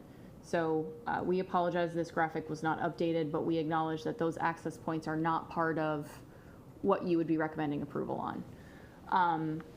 As I noted in the beginning, the northern portion of the site is within the Lehigh Acres planning community. I've generally depicted that here with this yellow line. There is a firm demarcation noted on the master concept plan between the planning communities for reference. The portion of the property within the Lehigh Acres planning community is approximately 84 acres, and it's within the central urban future land use, which is known as the urban core. And it is where we are proposing to place the more intense activity on the site. So we have 350 square feet of commercial uses along with multifamily, and there is a corresponding residential amenity near the entry here. The development that is proposed in this area is consistent with the Lehigh Acres community plan. Specifically, Goal 25 states that Lehigh Acres should be a vibrant residential and commercial community, but also that it should start shifting away from its traditional single-family platted nature and incorporate attached or multifamily products, and also a more integrated commercial development versus the standard strip commercial that we would see along, for example, Lee Boulevard. That is also emphasized in Objective 25.3 and Policy 25.31, which seeks to identify undeveloped land that can accommodate a larger development footprint with a balance of uses and support diversifying the economic base, again, away from that more traditional bedroom community into some office, more enhanced commercial, et cetera. while the traffic impact statement was based on commercial and medical office, this commercial site is large enough that we do expect other uses to occur, and that's why you see a very robust schedule of uses as part of the zoning. Additionally, the Lehigh Acres plan does go into depth about controlled access management plans. Again, as I mentioned, our main entry point, but with the large arrow here, is consistent with the camp, and as Mr. Treesh testified to, and that is consistent with policy 25.8.2, which requires that camp consistency. That entry point will be shared between the commercial and residential communities, which is consistent with policy 25.84, which requires those shared connections. And then, as I mentioned at the beginning of the presentation, we do have deviations to ensure that there is pedestrian connectivity provided on all of our internal roadways, and that is consistent with 25.1.4 to promote a pedestrian-friendly mixed-use development as part of the Lehigh Community Plan. So it is my professional opinion that we are consistent with that community plan. And then also, the Lee plan has goal 6, which is specific to commercial development. It requires that commercial rezonings be evaluated for traffic, access, landscaping, detailed site planning, screening, buffering, etc. We have incorporated these design features to the maximum extent possible into the master concept plan. You will not find a buffer in between the commercial and the multifamily because that is discouraged from occurring in the Lehigh Community Plan, but you will find an enhanced buffer from the commercial along this eastern property boundary that is conditioned in condition number 11. That is because this property, while it is owned by Lee County, is zoned for single-family development.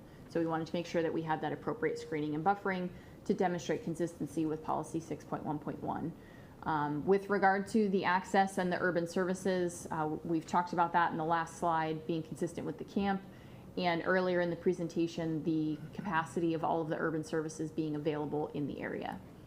And so with that, this design is consistent with policy 6.4.1, and it's also consistent with 6.1.7 and 6.1.8 because we are not opening a new area to commercial development. This particular portion of the property is identified within the Lehigh plan for a mixed-use activity center, which encourages that more intense commercial, so we are consistent with these policies. And then with regard to addressing traffic capacity, by virtue of being a planned community, we are clustering the activities. As I mentioned, we only have a single shared access point for commercial and residential, and so we are limiting and sharing that access. And obviously you heard from Mr. Treesh, there's discussion about signalization to address the impact of these commercial uses and further promote consistency with policy 6.1.5. I briefly talked about our community meetings. We were required to host meetings in the Lehigh Acres planning community as well as Southeast Lee. That meant we had to have 2 meetings. They took place back to back, one at the East Lee County Regional Library and one at Sunny Grove Landscaping. It's amazing how difficult it is to have a meeting in Southeast Lee that's not in an existing residential subdivision, so we went to Sunny Grove. We advertised those meetings in a local newspaper. We notified staff of them as well. Unfortunately, no members of the public attended, but we were prepared to discuss the comp plan amendment as well as the plan development. So we are consistent with objective 17.3 and the Lehigh Acres requirements in chapter 33. The rest of the property is within Southeast Lee County, which, as we know, seeks to balance development with environmental preservation and conservation. We do have a portion of the emergency services parcel within Southeast Lee as well as this multifamily piece here. We felt the multifamily was appropriate given its proximity to Daniels Parkway. Southeast Lee County does encourage residential. It does not prohibit an attached product from being located on an arterial roadway. Within Southeast Lee, we have 2 main future land use categories in the uplands. That's the DRGR, which we've talked about in policy 1.5 and demonstrating compatibility with maintaining water levels. You heard the testimony from Mr. Brown and Mr. Shute that integrated surface and groundwater model demonstrates the preconditions and the post-conditions and our maintenance of water levels consistent with that policy. You also heard Mr. Brown talk about the conditions in the zoning that will ensure our water levels are monitored and that they are maintained at an appropriate level throughout the construction of the development. And the western portion of the site is within sub-outlying suburban future land use, provided that our map amendment is approved by the Board of County Commissioners. This future land use category is characterized by low density residential and where there is a desire to retain low density community character. So what we're doing here is acknowledging the features of the site that Mr. Brown talked about that are not consistent with the DRGR, but also maintaining a low density future land use so that we can provide an appropriate transition from the master plan communities to the west of Timber Creek and Gateway to the more estate residential on the east of Shawnee Boulevard. And so our plan development is consistent with policy 1.111. Overall, goal 33 is what outlines the objectives of the Southeast Lee Community Planning Area. We've talked about the allowable uses. Specifically, map 2D allows overlay areas to be established, and policy 33.2.2 is what identifies those Southeast Lee mixed-use communities on map 2D. Those communities seek to concentrate residential density, promote connection to central water and sewer, and permit specific commercial square footage. We are taking that intent to the maximum extent possible and applying it to this property. Our commercial is obviously not subject to the limitations in 33.2 because we're in a different planning community. We have multiple conditions that propose protection of on-site natural resources related to Mr. Johnson and Mr. Brown's testimony. So the Indigenous Restoration and Management Plan, the Enhanced Lake Management Plan, monitoring of groundwater, the open space and landscaping conditions from environmental staff. And then as we talked about earlier, that out of the 60% of open space that is provided, 55% of that open space is Indigenous preservation and restoration. So we are consistent. The design of the plan development and the location of the uses is consistent with the Southeast Lee Community Planning Area. Due to the extensive testimony of Mr. Brown and Mr. Shute, I just kind of summarized the surface and groundwater considerations. Across multiple goals and policies within the Lee Plan is this theme of incorporating and mimicking natural systems throughout the development. We have done that. We are preserving 95% of the wetlands on site. The surface water management system does incorporate the wetlands to maintain those water levels.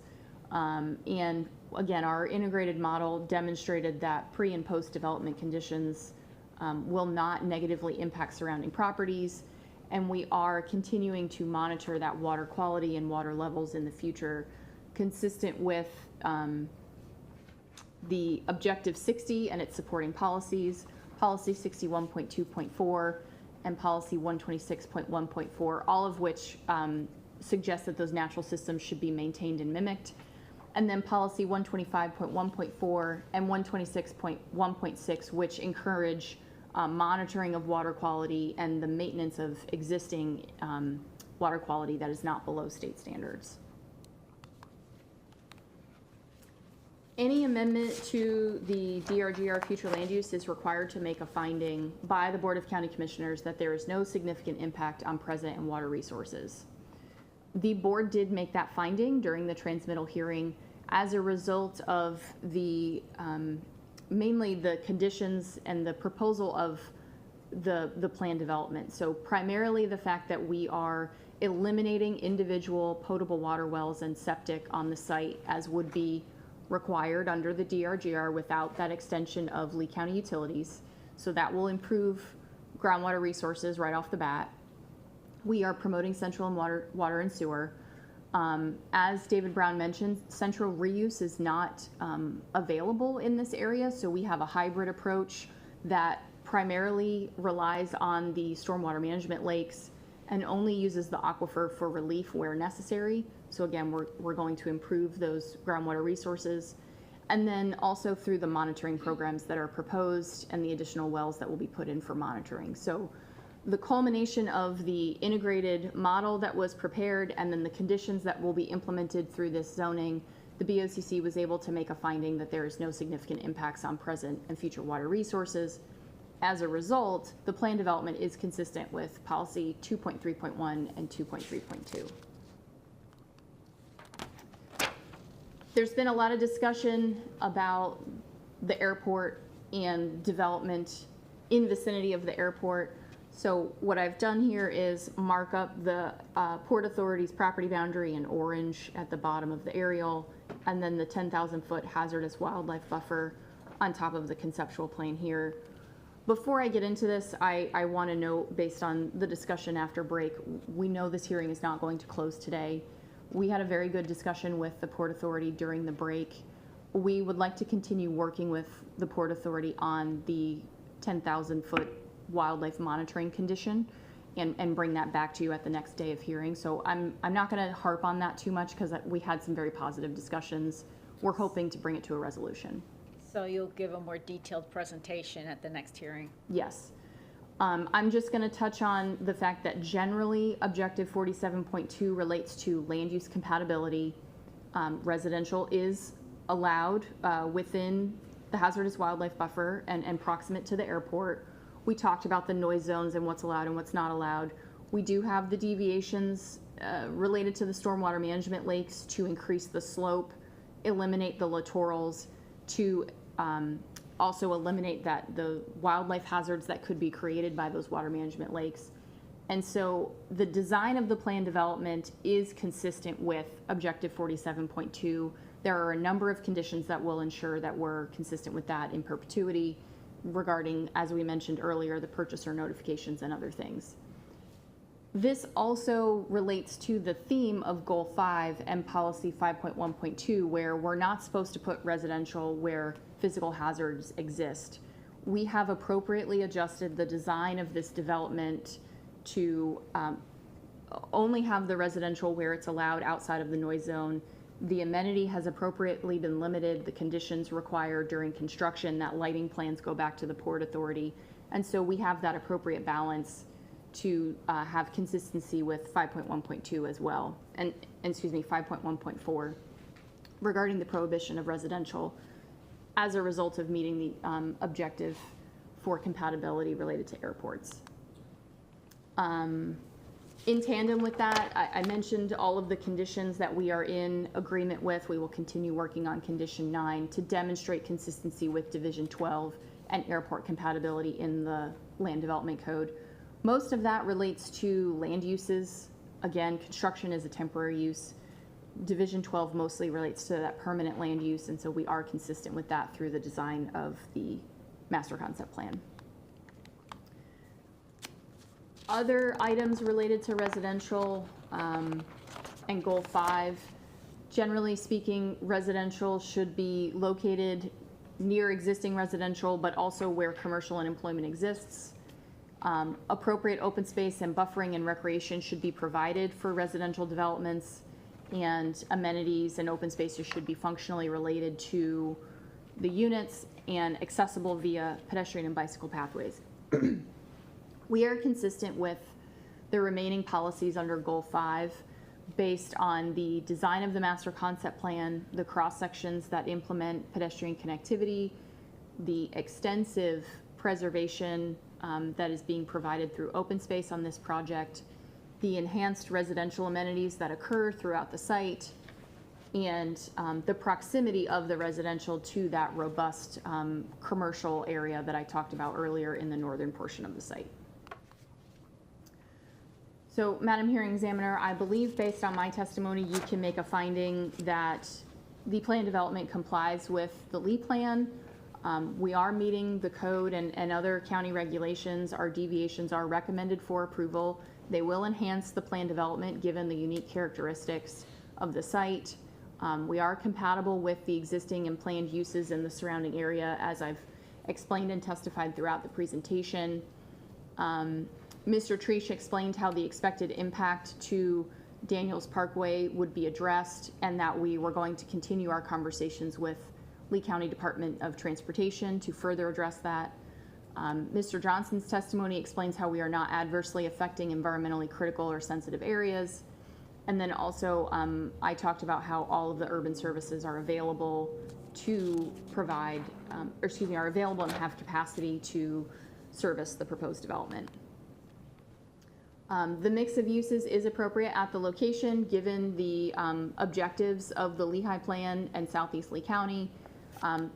I think we've explained at length how the conditions help to implement various aspects of the comprehensive plan and protections to the public interest. And then again, the deviations demonstrate an enhancement to the plan development and maintenance of public health, safety, and welfare. So it is my professional opinion that the plan development has made the proper applications, and we've met all the standards in the land development code and demonstrated consistency with the Lee plan. And we have, through the written and verbal testimony today, provided a record that enables us to have a recommendation of approval to the Board of County Commissioners. And we would respectfully request that recommendation. I'm happy to answer any specific questions that you may have at this time. I don't have any. Okay. Thank you. Mm-hmm. Does that conclude staff's presentation for today? Yes. The applicant's presentation, yes, ma'am. There are. Applicant, I'm sorry. That's okay. As noted in the 48-hour letter, there were basically 3 highlighted sections of the conditions where staff and the applicants were still not in agreement. And staff, I'm sure, will address it. The other changes to the staff proposed conditions, I believe that staff and the applicant are in agreement with the changes that are in the 48-hour letter. So if it's underlined, it's new and agreed to. If it's underlined and highlighted in yellow, It needs further discussion. you're going to continue your discussions between now and the next hearing day. Yes, those are conditions 6 and 9, which are just a couple of words, and condition 12 with regard to the signalization that we need some further work on. Okay, well, hopefully you can get those resolved. We'll work on it. Thank you. My secretary has provided additional dates in June. The month of July is completely free except for Mondays. Do you want to take a quick pick at that? Those dates? For these? Yeah. How are you on the 9th? On, I have 2 other hearings. I think I'm out of town the first week in July.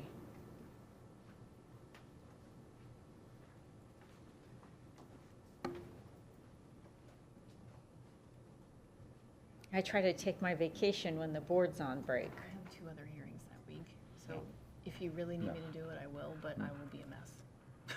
we're probably looking at June 27, 28, 29, and 30. I'm available those dates. 28, 29, and 30. Looks like it. June 27. June. I'm gonna be on a call.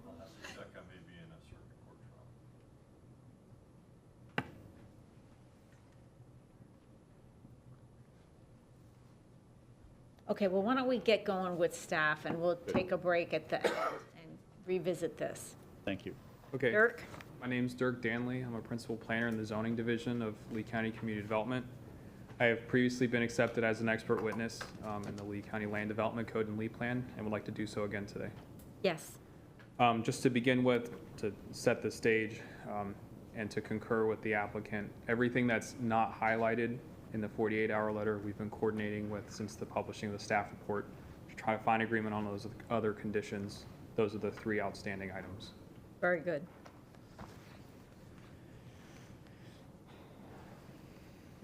To avoid overlap with the applicant's presentation, I might jump through a couple slides, but we'll try to fill in what we feel like is necessary to put on the record. This is a rezoning request for approximately 1,233 acres to allow up to 1,600 dwelling units and up to 350,000 square feet of commercial uses. This is the subject property in the context of Gateway, the Timber Creek subdivision, Lehigh Acres, and the Southwest Florida International Airport. Also to reiterate what the applicant stated in the final parts of their testimony, There's the graphic that they were using wasn't the master concept plan, but rather just a depiction of the development from an earlier phase of the application. There is no access point proposed here, and there is no proposed connection to Shawnee. There is a condition recommended that if the controlled access management plan were to allow an additional access point here, that they could seek that administratively as part of an amendment. So there'd have to be an amendment first to the controlled Yes. access plan, and then administratively, they can add a right-in, right-out. Yes. At this point, no considerations are being made for the connection to Shawnee. That was originally submitted. That's not part of this application. And as of right now, we don't have any provisions to include that administratively. Just to provide a little context, this is what the site plan would look like, the master concept plan, with the connection point with Timber Creek here, and then their other access point here. And it does provide a little context of the airport runway to the closest points of development. Accompanied with the zoning case are two comp plan amendments, CPA 2117 and 2118. They're kind of setting the stage for what's being requested today. The first piece of it is to redesignate 153 acres from DRGR to sub-outlying suburban. There's also an amendment to map 4A and 4B to allow, or to put the property within the future water service and future sewer service area. And then amend policy 33.2.2 to allow that density transition across the future land use line and planning community lines. This is from the staff report for the comp plan case, which I believe is included with the zoning staff report, but this just shows a map of what's proposed to be changed, all of it on this western portion around the wetland areas depicted here. And these are just the two changes to the future water and sewer maps as well. Everything highlighted in red is what's proposed to be added as part of this application. And then the language that's being proposed to be changed within the lead plan does speak to the commercial uses within the Southeast Lee County, and that the commercial uses within this project wouldn't necessarily count towards the limitations in Southeast Lee County, and then also to allow the movement of those dwelling units across the boundary lines, provided that they meet certain conditions. Just for context, this is the Lehigh Acres Planning Community Area, and the rest of this is the Southeast Lee County. Just to show a little bit better of, although this area may be generating a lot of density, it may trickle out into the Southeast Lee County areas. And the applicant's already put on the record, but just to reiterate, any development pattern in the DRGR area is effectively limited to single-family uses only, except for along Daniels Parkway. This is just the density calculations. The applicant's already brought this up, although it allows for 1625, I believe. A total of 1,600 is being proposed by the applicant. These are the decision-making criteria for planned development rezonings. We'll go through them as part of this application. The applicant already has gone through them quite extensively, so we won't try to belabor the points. And then additionally for planned development rezonings, these are the additional criteria for consideration for the hearing examiner.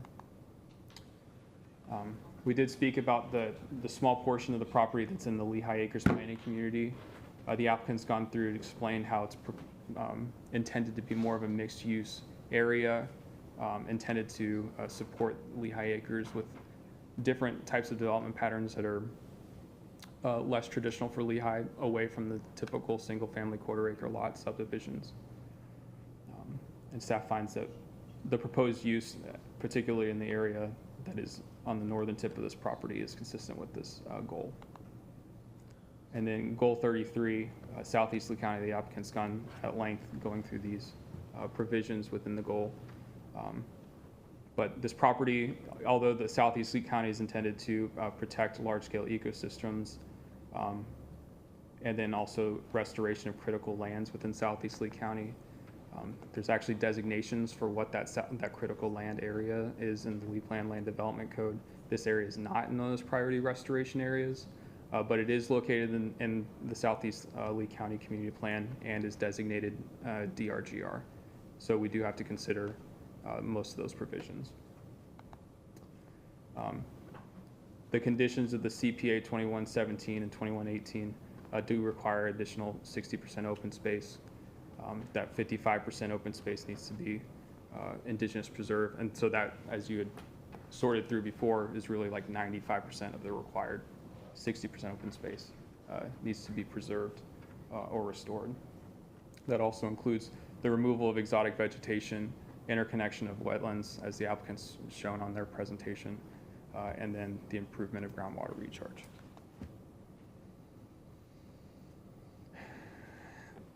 Objective 33.2 and 33.2.7 just goes to the restoration of historic flowways and groundwater. The surface and groundwater modeling provided by the applicant demonstrates that the proposed development scheme minimizes those groundwater levels, and the conditions that we provided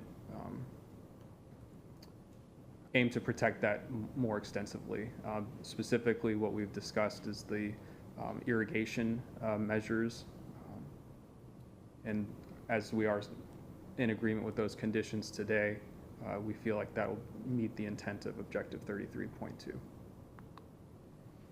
Just to speak briefly to the different future land use categories, the portion that's in the Lehigh Acres Community Plan is in the Central Urban Future Land Use category. This is designated as like the urban core of Lee County. Considers a mix of commercial, public, semi-public, and light industrial land uses. The applicant's schedule of uses really encapsulates the intent of this future land use category. And then the light yellow parts that were part of the the comp plan case allow for up to 2 dwelling units per acre. And are in all areas of the considered here, aside from the commercial along Daniels Parkway, are intended to be predominantly single-family or preservation areas. The applicant's spoken to objectives 2.1 and 2.2. We won't belabor the point. We do find that there are sufficient urban services available, particularly with the inclusion of the emergency services parcel within the plan development, and then the extension of the water and sewer to the subject property. Policy 5.1.5 speaks to protecting existing future residential areas from the encroachment of areas that are potentially destructive to the character and integrity of residential development. There is a significant residential community both to the west and to the north, or to the east of the subject property. The eastern property off Shawnee Lane, our large lot single-family subdivision, is a large lot single-family subdivision with a mix of agricultural uses and residential uses. The MCP depicts more of an open space concept between those residential uses on the plan development and those existing residential uses. And so staff finds that particularly in that area that they are protecting those residential uses to the greatest extent possible. The applicant went through these policies, so I won't go through, but the commercial uses along State Route 82 in the Lehigh Acres Community Plan area are consistent with these policies. They'll be reviewed further at time of development order, but staff did find those commercial uses consistent with Goal 6. Goal 11 just speaks to mixed-use development. This is intended to be that, a single cohesive development that includes a mix of commercial and residential uses. So staff finds that they're consistent with this goal as well. And Goal 135 encourages a mix of housing uses within Lee County. This plan development in its own right, at least right now, it conceptually is considering multifamily uses, 2-family attached townhouse style uses, and single-family uses, and so we find them consistent with this policy as well and goal. And then just Goal 158 establishes the intent to diversify and stabilize Lee County's economy, and adding more commercial uses in an area that's really residentially focused does help provide that diversification that this goal is looking for. I want to speak to the points of airport compatibility that aren't in disagreement, just to put on the record what they're doing to provide that level of compatibility due to their proximity to the airport. The applicant did go on the record explaining the uses that are taking place in the airport noise zone B. We work with the applicant to ensure that they were meeting the intent of that. There's only going to be recreational spaces in a clubhouse. There are conditions for consideration in the attachment C about lighting and noise and other construction activities in this area as well that would need to be coordinated with the airport. So we believe that they're compliant with this requirement in the code. And then the airport noise zone C, they are providing the required notification and our conditions, and that will be required as part of their platted documents as well and homeowners association documents. And moving forward as they go through their development pattern, any other structures that meet the requirement for tall structure permits, they will need to be required to coordinate with the LCPA. As of right now, we don't have any reason to believe that they're going to trip this requirement, but they're in the understanding that they're going to comply with this if that comes to that point. Just to put on the record, as it's written today, we're in disagreement with how they're proposing it, but we are working with the applicant on that 10,000-foot wildlife hazardous or the wildlife monitoring program. As we proposed it, it wasn't for 10,000 feet, and they're bringing it back to that 10,000 feet, and we'll come back to you when we have a better agreement. I didn't know if Ms. Dixon wanted to put anything on the record at this point about that. I'm happy to present my sides, but I don't need to if we can come to an agreement. If we're going to circle back and address this at the next hearing day, why don't we just do that? Because you may all be in a different place by then, and that way the presentation will be tailored to where we are at that point. Right, understood. So I'm going to jump through a couple slides here. There are 5 deviations sought. Yeah, the PowerPoint says 4, but it was 5. Applicant is, or staff is in agreement with the applicant that all the deviations being sought, we are recommending approval for. Okay, so they're mainly driven by the proximity to the airport with Yes. the exception of the last one? Correct, yeah, and that they provide an exhibit of where they wanted to allow this portion to be constructed this way, and we're in agreement that they're meeting that, or that they would meet the decision-making criteria for a deviation. There are 2 remaining issues that we're aware of. The first is the traffic signalization. I believe that we're coordinating with that one as well, and we'll come back to you on that one. And then we do have some natural resources staff here to talk about the duration of time for the water quality monitoring, if you want to put that on the record, or we can provide that at the second hearing. If you're going to continue to speak after today on this subject, then I prefer to put it off. If you've reached a part of you can't go any further, then I'll hear it today. Okay. My suspicion is we might come back around on the second day for this one as well. Very good. I encourage you to do that. Okay. That being said, with the exception of those 3 remaining points, we do find that the request meets or exceeds the decision-making criteria for plan development rezonings, and we do recommend approval. Okay, thank you very much. I don't have any questions. I'd like to go to the public unless you have something you want to ask Mr. Danley. No. I'm going to go through these sheets that have been completed by members of the public that are present. If you did not fill one out, fear not. I will ask again, invite folks up if they didn't get a chance to fill it out. So everyone who wants to speak will have an opportunity to speak. First person I have is Mariella. I think she's gone for the day. Okay. Derek Felder. I think Derek has gone as well. Marcia Ellis. Oh, yes, sir.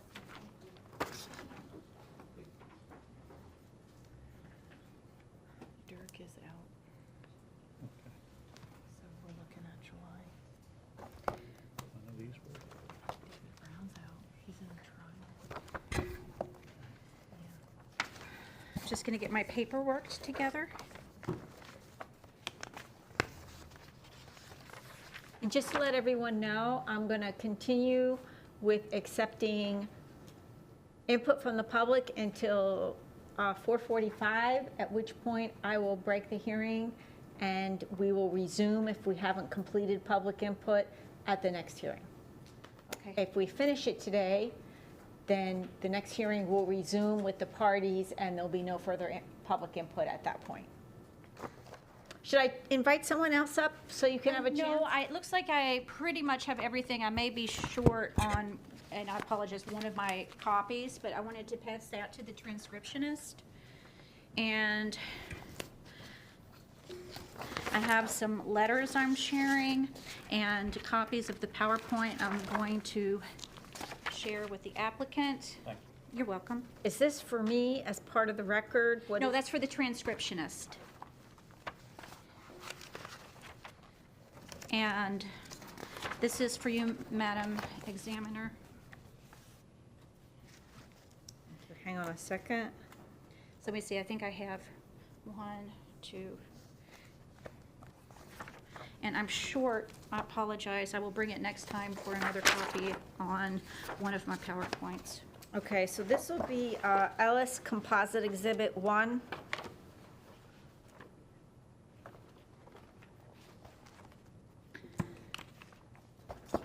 Let me just get this marked, and then you can begin. Thank you. That's yours.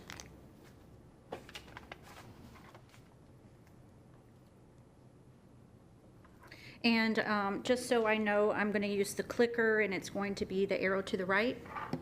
Let's test it, yes. Okay, thank you. Thank you. My name is Marcia Ellis, and Madam Examiner, I appreciate the opportunity to present information today about this zoning case. I had spoken at the CPA amendment on April 19th recently, and I included as part of my submittal packet the letter that I presented at that time, which is included. I also presented the majority of this PowerPoint, though I did add a letter that has recently been compiled by Eyes on Conservation 2020 that may have relevance to this case. So I have several snips from part of the submittal packet that is part of this, that's associated with this case. And I want to point out that it is located at the intersection of Daniels Road and State Road 82, which is really important because we have a Lee County road, but we also have a state road. And as we know, when we talk about traffic elements that include state roads and access modification, et cetera, that those have additional enhancements for public involvement. So I became very interested in this case in an interesting way. I became interested because I live to the south of the subject property, and through participation in another zoning matter, I learned about Florida Panther 257. And Florida Panther 257 was a 7-year-old female who began her life down in my neighborhood, south of Wild Turkey off of Green Meadow.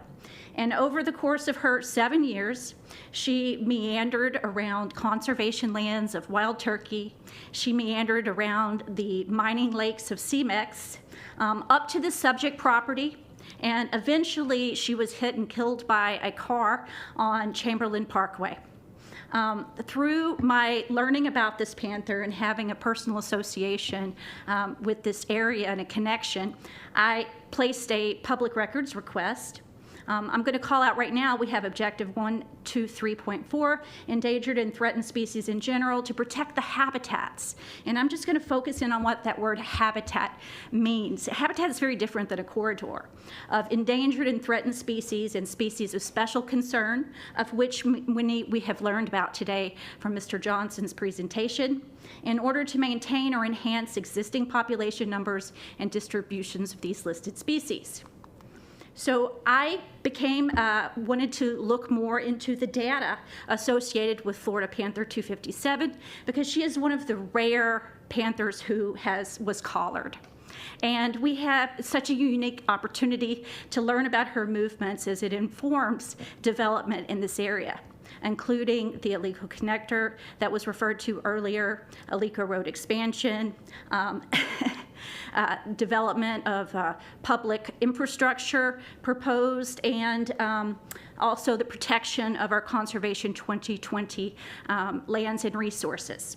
So here it is from the Panther Pulse that she was hit. That would be March 25th, 2021. In addition to some other deaths of panther around this general area where they're moving back and forth along Corkscrew and Alico, along State Road 82 at Rod and Gun, and Terminal Access Road at the intersection of Tree Line, because we have panther that are roaming among these large tracts of lands in this area. So when I reviewed the documents associated with the Passarella report, it did verify, in addition to the telemetry data from Florida Panther 257, that there were tracks observed. Also, it pointed out that in order to limit those adverse interactions, that the perimeter would have fencing. It would also have perimeter buffer lakes to separate it from the airport. I will say that one of the questions I had was about that fencing, in fact, and the wildlife crossings.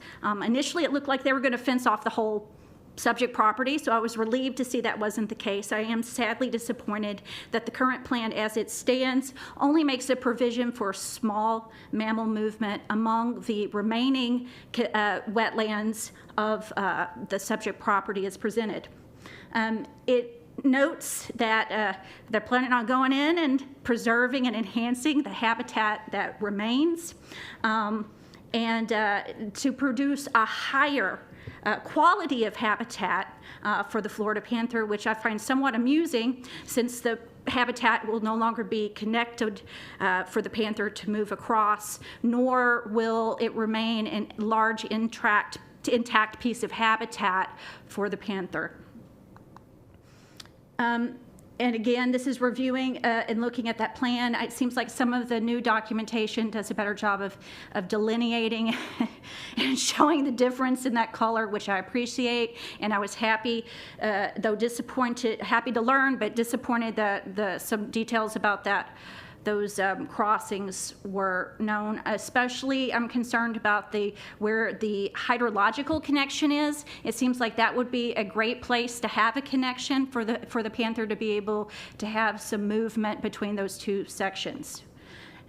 One of the reasons that I wrote the letter to the Board of County Commissioners and regarding the comprehensive plan amendment is because the overall trend of developing of large tracts of land in the DRGR, whether those be historically agricultural tracts or mining tracts, those lands have been acquired by Conservation 2020 in the past. When the densities increase and these developments are approved, the motivation for landowners of large tracts to commit lands to Conservation 2020 or other measures decreases. And as that happens, the habitat lands become more fragmented because the parcels that have previously been connected from Wild Turkey to the airport to the 3,000 acres of conservation land of Wild Turkey, those are no longer connected. So currently we have an intact, large swath of habitat for the panther that will be fragmented by this plan. Recognizing the obligations and the special role that this area plays to the federally endangered panther, the Fish and Wildlife Commission has proposed some federal protections, and they have a scoping period and planned future meetings regarding the acquisition of conservation lands in this area. And that, in addition to our own Conservation 2020 program and some state programs, is another opportunity for these large tracts to be continue to be protected, so that we can make sure that the habitat that is currently existing, which is just fine for the panther. I know some of the people out here at Shawnee, like myself, down on the south end of wild turkey, have had the utmost privilege of seeing panthers in their neighborhoods, in the small farms and the agricultural lands where we live on our residential estates. So I just want to point out that this opportunity is available to our region. Again, we can see the subject property and where the panther herself was struck over on Chamberlain. I followed up, as I stated in the last zoning hearing I was in, and I filed a records request with FWC to get more information about Florida Panther 257. That request was delayed over a period of 3 months, and that was unfortunate because those actions prevented me from taking public advocacy measures to protect this Florida panther as the comprehensive plan amendment was making its way through the process of lead government. And it's prevented me from making the connections with my neighbors who also live on the other side of wild turkey to the north, so that we can coordinate and work together to protect this resource that we both value. So I want to just, I've got a quick email here regarding the controversy with FWC on whether or not to release this information regarding a panther that was dead. And I thought it was very interesting, even though a new panther has likely moved into the space. So Florida Panther 257, 7-year-old female, I'm sure her offspring are roaming around in the same area, and it is valuable data that can be used to inform corridors and land development issues. Here she is, right here. Currently, well, after 327, I think it was filed on 327-23, the Sierra Club and Earth Justice renewed a court action in regard to State Road 82 as well as State Road 29, basically saying that a NEPA action may be necessary in order to protect the panthers regarding the number of hot spots, the number of panthers that are being killed, and the lack of protections and methodology that was used to inform previous decisions. So this is a renewed motion to protect the panther that are known to be living and are falling victim to the fact that in order that adequate corridors are available to these panther in this area. And I find it relevant to this particular case. Now we have the Eyes on Conservation letter that was submitted on March 14th. And among the issues is, I will call your attention to the bulleted point. Here's a partial list of other items conveniently left off the agenda for Classic, which is the advisory committee that oversees our conservation, acquisition, and management.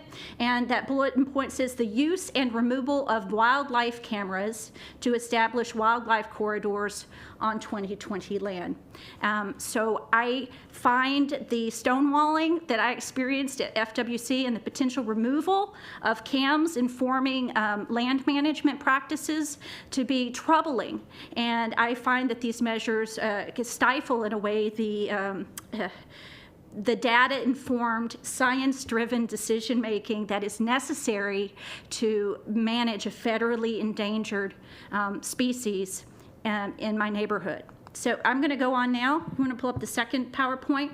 The second half of this is focusing more on the other land use issues separate from the panther. As you know, I had a limited amount of time in front of the comp plan hearing, so this gets into more detail about the aquifer and the stress on, particularly on the sandstone aquifer in this general vicinity. All right, but starting out, again, there have been concerns about the access points and their location on the master concept plan, and this is an evolving issue that looks like it's moving forward and some questions are being answered in plans are changing here.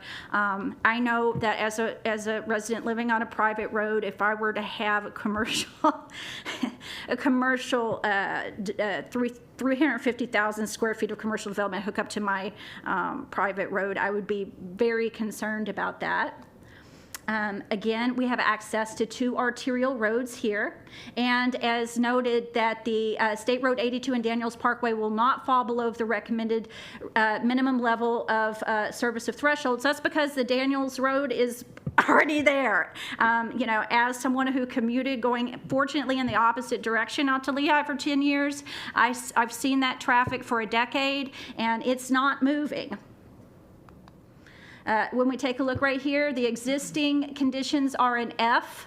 2031, an F. In past 2031, it looks like it's going to be an F on Daniels Parkway south of State Road 82. So it's F, F, and F. And I don't know how that cannot be a huge factor in determining the appropriateness and the timing of this development.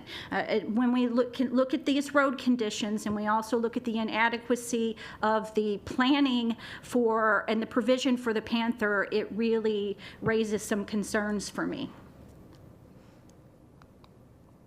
Again, looking at the signalization and the future, we know currently F, more Fs, lots of Fs for the signalization, and with some mention of some conclusion. It will not have a detrimental impact on this surrounding roadway system. I don't think that that is an accurate statement. I think that just because the system is failed doesn't mean that we fail it more.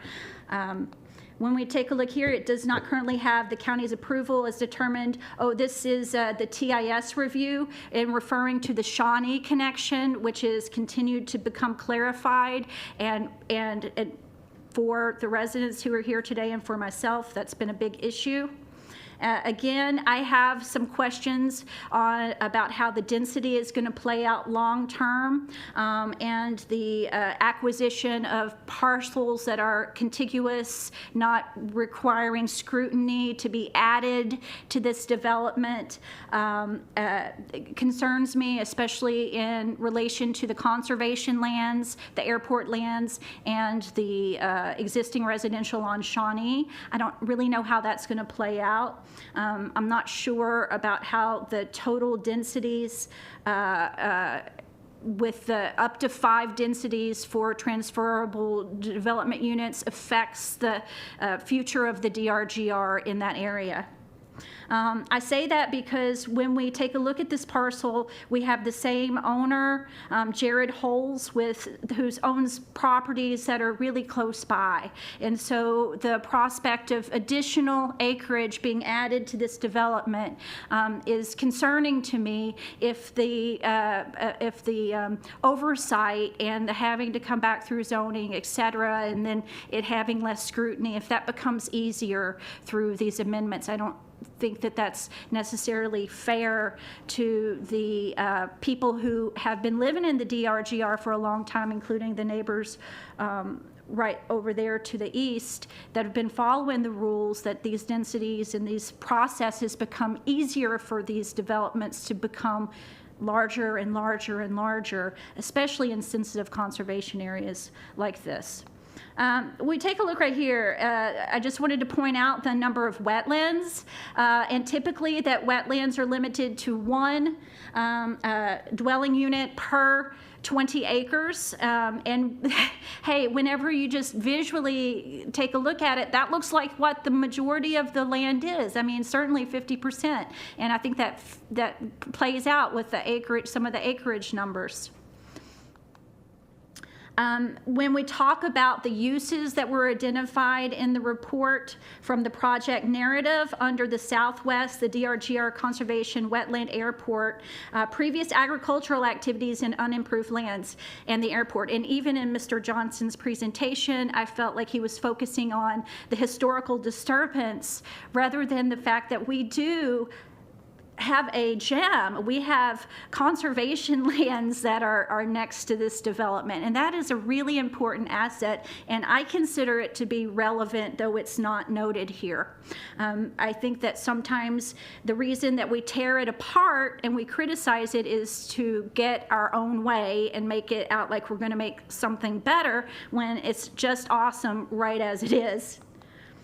Now I'm going to be pulling from the South Florida Water Management meeting regarding the Lower West Coast water supply, and from a meeting. That information is here for you to follow up on further, as well from a couple of different times.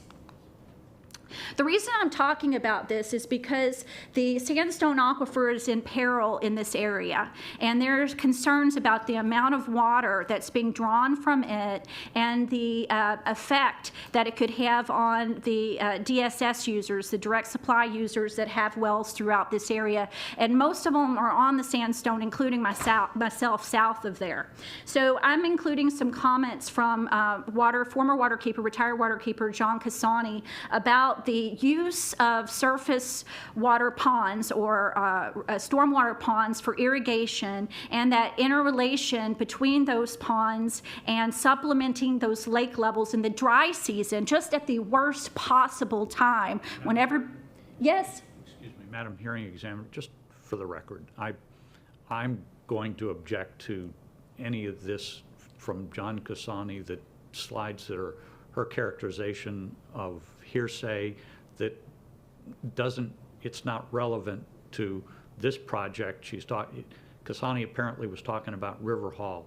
No, he wasn't actually talking about, he did mention River Hall, but he was mentioning it. Also, I'm going to allow Ms. Ellis to put her testimony into the record, and I will give it the weight that it should be afforded when I evaluate all the evidence for this case. Thank you. Thank you. And yes, I do see that it mentions River Hall here, but John Cassani and other water experts in the area, including my husband, have surveyed stormwater ponds throughout the entire region, and there are some general themes that have appeared over and over and over again. And one of the great concerns is using stormwater ponds to irrigate. And then when you pull the water out of those stormwater ponds and you supplement from the aquifers, those aquifers can create localized areas of cones of depression. And this has been an issue that has cropped up in multiple specific locations as measured by scientists on the ground with expertise with stormwater ponds. And that's one of the reasons I'm bringing it up. He mentions River Hall specifically because at River Hall they were pumping from the sandstone. They switched off to the mid-Hawthorne, and then the mid-Hawthorne aquifer was so salty they then had to go back and supplement from the sandstone in order for it to be a use. He also mentions, and I'm going to go to the next one. He also mentions the amount of nutrients that are brought up from the aquifer to the surface water ponds. And if the stormwater ponds are meant to concentrate nutrients or improve water quality, it's actually bringing worse quality water forward into the green infrastructure. So I'm going to go to the next one. It also increases the evaporation because from the ponds, the water is a resource when it's in the ground. When the water comes up to supplement the levels in a lake, it's then subject to evaporation and moving up into the atmosphere. And there are some documented areas of cones of depression that are forming in areas that are relying on this practice. He mentions specifically in this exchange here of Verdana, and it has been a concern in other large developments in the DRGR. It's being proposed. It's a concern. It's a concern for our community that relies on the superficial and intermediate aquifers for not only our personal use with our water wells, but also our public supply of water wells, which are directly south of this subject property. So when we take a look here and we see what we're talking about with the aquifers, first we have the sandstone aquifer. That's the one I'm relying on, and most of the people out at Shawnee and in Lehigh Acres are relying on the sandstone aquifer. There has been some modification to the plan to say that 6 of the wells now will rely on the sandstone aquifer, and then they will go to the mid aquifer, the mid Hawthorne, for 2 wells to relieve some of the burden on the sandstone. There's also a statement that the county staff recommended that the draws be from the lower Hawthorne, and that is not what is being presented to us here today by the applicant, and that is in contrast to what the county staff has recommended. Now, when we take a look, this is from 2014, but this gives us a visual of what aquifer that most of the wells in that region are being drawn from. It further delineates the sandstone clastic and carbonate wells so that we can get a better idea regionally of where our wells, what our wells are relying on. When we take a look right here, we can see there's Lehigh Acres, there's Lee County Utilities. The bulk of our public water supply system is directly south of this proposed Daniels South development. I just want to point out that the permittee right there at Lee County Utilities, Corkscrew Green Meadows, that we see what we're allotted, we see what the 2040 demand. It doesn't look too bad right now, but I tell you what, there's a bigger problem that we're going to get to in just another slide. So keep in mind that it looks like things are going pretty well right here with what we're being permitted. But when we take a look in just a moment at the Floridan aquifer, we're going to see some problems with even what our county is permitted to draw. So agriculture sometimes gets a bad rap. And this county has taken more than their fair share. Some of those permit amounts that are being touted in these development hearings are based on what was allowed, let's say back when they used to flood the citrus fields in order to prevent a freeze. And they paint a picture that is not accurate of the actual amount of water that's being used by these ag operations. And we can see that, hey, there's not even a whole lot of ag use of water in that general area where the Daniels South is. So we can't really blame the sandstone problem on ag. When we take a look, here we go, water level difference in the sandstone clastic aquifer. And this is where the area of concern is. And this has been identified by South Florida Water Management District. You can see a drawdown of up to 12 feet. And this is due to Lee County Utility, which is just south of Daniels, of this ag and rec pumping. Rec is important because landscape recreation is a category that they are going to be, they're proposing to use the irrigation from the sandstone, primarily the sandstone, a little bit of the mid-Hawthorne 4. Landscape and recreation. That's the water that we all rely on in our wells and our county relies on as a resource for future supply. Future supply. Just like the intent of the density reduction groundwater resource was established to protect. Here we see, this is from the sandstone carbonate, again, a 13-foot drawdown, again, related to the Lee County Utilities, DSS, that's your public or your single user wells, ag and rec. And here's the mid-Hawthorne. So again, that dearth area is out in Cape Coral. We've been hearing some horror stories about people having to dig their wells deeper out there. And when we take a look right here, we're gonna look at the Floridan aquifer. This becomes the next option when we run through our sandstone and mid-Hawthorne resources. So when we take a look, we see that there's an allocation, but the allocation is not enough to meet our demand. So we will have to go back when we crash our aquifer and request to be able to draw from the Floridan aquifer. Now, why is this a problem? It's a problem, let me get there. I don't want to spoil it. When we run some models here, and my picture or the video is covering it up, that says a 40-foot to a 68-foot maximum draw one at Lee County Pine Woods. That is an enormous drawdown based on the fact that we are irrigating landscape recreation in these enormous developments. Apologize for this. Required design of surface water to protect and enhance the groundwater. I cannot see how this is in any way going to protect our groundwater resources, and it must not degrade the surface and groundwater. Through the issuance of the ERP permit, the reasonable assurance the county that surface water and groundwater resources would be protected and maintained. Again, it's circular. You know, you need to get the permission of South Florida Water Management District in their literature that's calling attention to this issue, and their approval of the permit you're interpreting as that it is a reasonable assurance that our resources will be there for the future. What is the cost of desalination of the Floridan aquifer?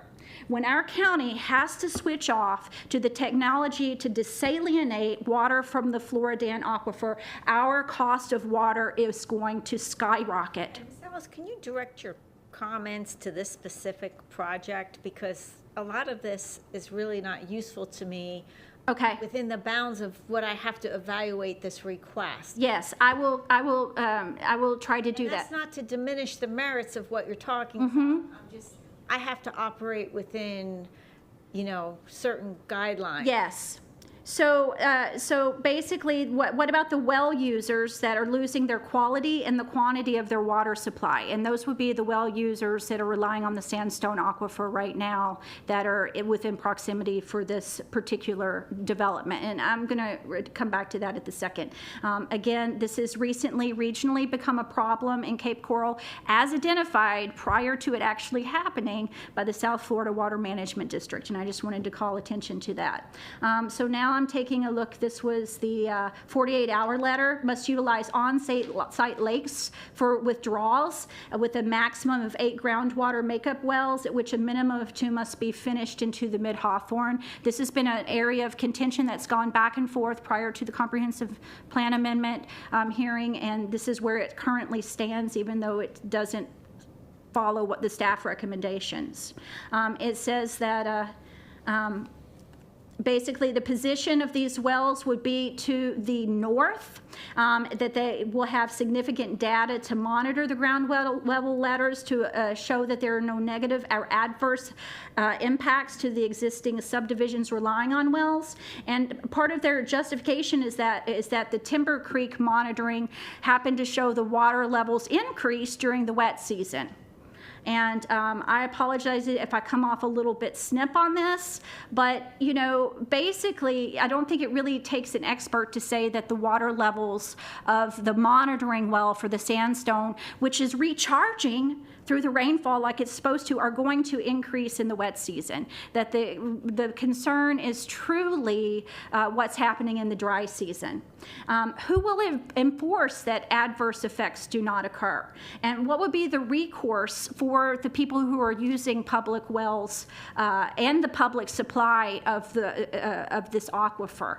And who would assume the burden or the retrofitting or digging deeper of the wells that are affected by continuing to rely on these aquifers, the sandstone and the mid-Hawthorne, for irrigation of these large developments, or the Daniel South development? Let me just say that if it appears that the water conditions are so great at Daniel South, like was promoted by one of the experts here, that maybe that would be a great place to put some public supply wells so that we can continue to use that less expensive aquifer to meet the needs of the existing residents of Lee County, rather than crashing that aquifer for people that don't even live here. Let me see, there was recently an article that the average bill is anticipated to increase, that the current residents are struggling to meet these rate hikes, which are more than certain to increase as we have to switch off to desalination. The nearest irrigation well is about 3,000 feet. I just wanted to point that out, and that they must request that it is reasonable and beneficial and won't interfere with any existing legal use of water and consistent with the public interest. And I really don't think that continuing the practice of irrigating landscape recreation from our valuable water resource is necessary. Here's the proximity of the subject property to our well fields. I will say that upon attending a recent conference in which the FDEP was speaking specifically about resilience efforts, that enhancing protection areas for well fields is recommended. So we could take a look at the protection zones and really, when we think in resilient, responsible way, enlarge those protection zones. Also want to address the water quality issue.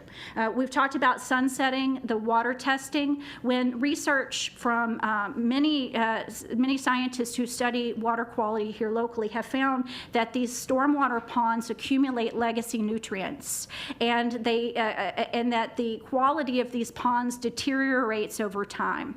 That those nutrients, the metals, build up in silts. Those silts can become disturbed with events like extreme precipitation events, wind events, and then enter into the system. So I think that continuing to monitor these ponds, especially within proximity to our public water supply, is important. Again, the spraying of chemicals to meet that exception requested with the hardened shoreline is concerning to me as well, and the fact that those are part of an interconnected system. Those are questions that I have outstanding. It says here in policy 1.45, it includes the upland areas that provide substantial recharge to the aquifers. I've heard the applicants talk about containing the water within the site when that water has traditionally flowed through the Estero basin as planned to recharge our source of water and our aquifers. It demonstrates the ability of maintaining surface and groundwater levels at their historic levels. If they're holding water on site, then that is certainly not maintaining the level of the water, or in my mind, it's diminishing the capacity for recharge. Again, as I stated earlier, if the area is awash with resource for the sandstone aquifer, perhaps that would be an ideal location for some public wells.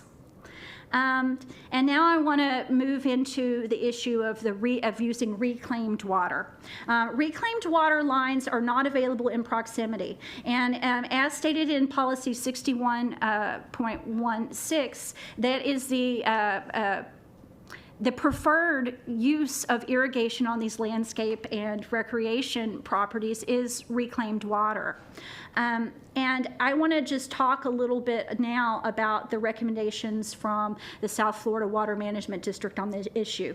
To continue to develop the alternative water supplies in a community and coordinate with local governments in the areas that are stressed, which this area does qualify for due to the fall of the sandstone aquifer, to develop solutions to reduce stress on the aquifers. So in my mind, when we make land use decisions, we should work in best practice. And the best practice is to make sure that we have a desire and a motivation to have reclaimed water used on these landscape recreation projects so that we can continue to have a water supply for drinking and public use. Again, it says in many areas, local government development approval includes use of reclaimed water and extension of reclaimed water pipelines, substantially increasing the volume of reuse by 2045. Again, this is a best practice, but when we continue to approve these projects that are using a practice that we know is detrimental to existing residents relying on wells, there's no motivation to get this actually done. Again, this is from the Florida Channel. We can see the sandstone aquifer in Lehigh Acres. We see the increase that will occur between 2020 and 2045, that this category, landscape recreational, is growing substantially as a consumption of water being pulled out, and again, localized areas of low groundwater elevation in Cape Coral and Lehigh Acres that will require local solutions. And those local solutions, I believe, begin right here. To coordinate between the South Florida Water Management District, local governments to identify long-term sustainable water supply solutions. Again, when we take a look right here, the reclaimed water and its uses. The surface water is used primarily for ag and, for a lesser extent, landscape recreation and commercial uses. That this landscape recreational does include areas of residential development. Here's further the use of different types of water for different types of activity, and the use of this reclaimed alternative water source is appropriate for landscape recreational.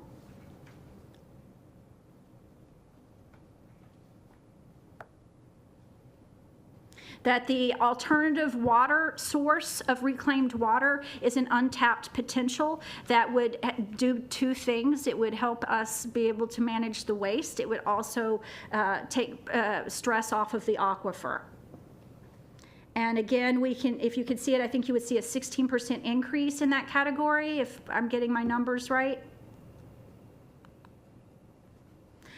There are, the Water Resource Implementation Rule requires FDP and the water management districts to advocate and direct the use of reclaimed water as an integral part of water management programs, rules, and plan. The South Florida Water Management District requires all water use permit applicants proposing to use more. Okay, you're gonna have to slow down. Oh, I'm sorry. Yes, ma'am. I just want to remind you that reclaimed water is not available to the site. And I appreciate the importance of this issue from a long-term planning perspective in terms of Lee County's comprehensive plan. But with regard to this project, this resource is not available, and what they're asking doesn't include it for that reason. So, you know, you're putting all this into the record, but it's not something I can use in the context of reviewing this application. And when we take a look here, that when we look at these, this existing reuse, that this is an option to managing water resources, limited water resources in the density reduction groundwater resource area that was delineated to help us protect these resources.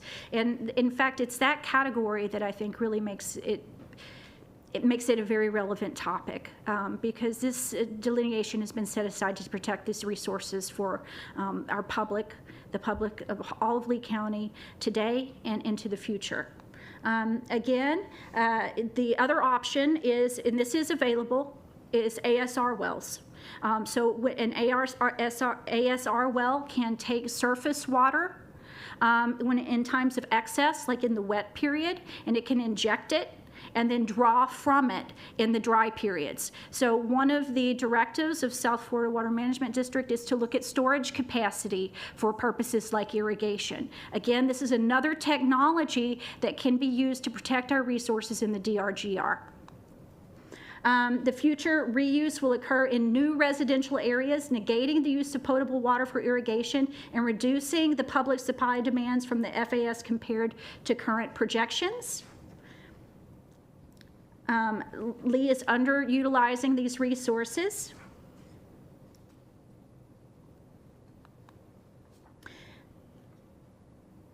There's a great potential for alternative water supply, and there are funding opportunities for our county government to pursue. They qualify for special funding because of the fact that we have a problem with this aquifer.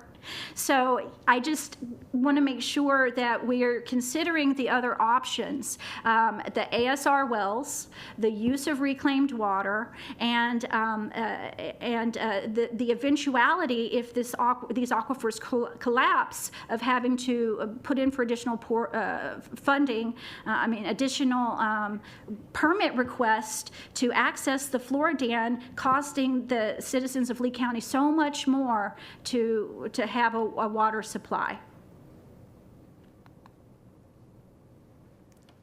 And there's some more information here that is looking at regionally, and I'll kind of skip through that. When we review the landscape category, it seems like the ratio is a little bit off here. I think that we would probably see more water devoted to landscape recreation in this community in the future, especially if we continue to have these large tracts of land develop in the DRGR. Now, I'm going to go back now to the submittal. During an analysis of the comprehensive plan amendment, the natural resource staff could only find consistency if the lower Hawthorne aquifer was used for irrigation withdrawals. And I just want to point out, I don't understand how we went from that to 6 sandstone aquifer irrigation wells and 2 mid-Hawthorne if the guidance is for something different. Also, it was noted that the Estero River, it said it was not impaired. When I looked it up, the Estero River is noted as an impaired river basin. So I find some inconsistency with that as well. And again, the well field protection is located 1/10 of a mile north of the nearest Lee County well field protection zone. If we consider resiliency guidance, we could easily see that protection zone expanded as the FDP is recommended. Does sunsetting water quality after 5 years adequately protect the public when we have proximity to our water wells? I'm not quite sure. And again, we have some remedial actions, but it's not clear about who would ultimately be responsible for the collapse of water wells in the vicinity, the actual users over on Shawnee, or the public that's relying on the sandstone and the mid-Hawthorne for their water supply. Oh, and with that, I'm concluding, kind of an abrupt stop. At this point, Madam Examiner, is this the opportunity that I have to put questions for the applicants on the record? Yes, that is true. Okay, thank you, ma'am. If you don't mind, I left my notebook back at my chair. Okay, go get it. Thank you.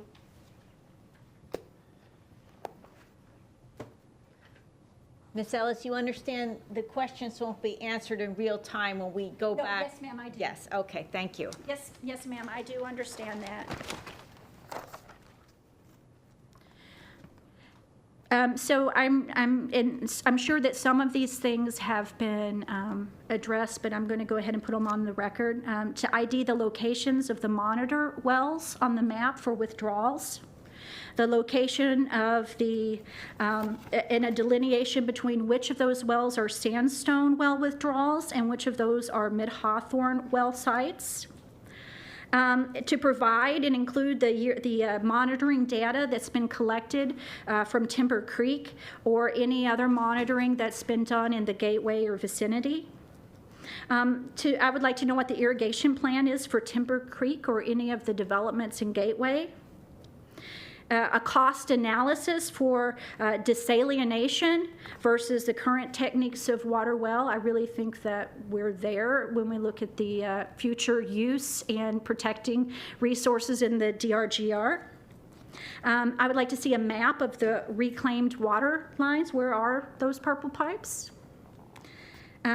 The buffer requirement, I feel, is way too skinny, or the buffers that are currently on the MCP are not adequate for protecting the existing residents over on Shawnee and the integrity of their agricultural and conservation-minded lifestyle and community character.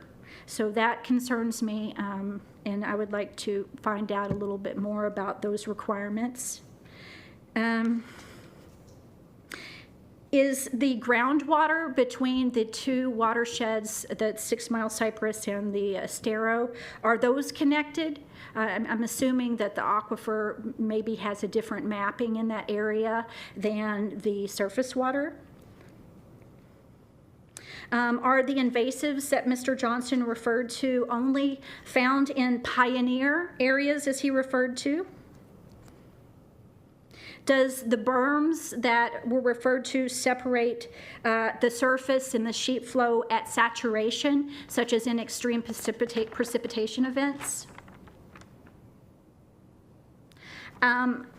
The direction of the flow of the Estero Basin seems a bit awkward to me, as on the map from Mr. Shute, that is going to the southeast, which is kind of inconsistent with most of the maps that I've seen. I have seen flow move in that direction, but usually it's because of a change in the water table, as evidenced with LIDAR data or elevation changes. So I don't really understand the direction of those flows or the justification.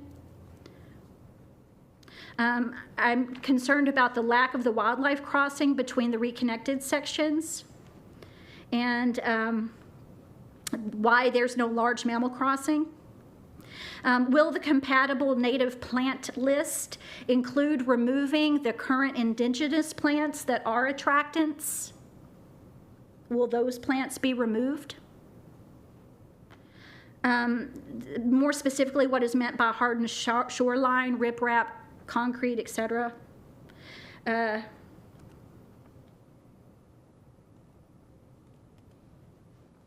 When we talk about the managing the hazardous wildlife, I assume that the airport isn't over there now removing birds from the property, and I have just some concern that, you know, we have existing flocks of roseates and just all kinds of beautiful wading birds, and I can't imagine those birds being removed with construction starting to happen on this property. That just seems to me so wrong.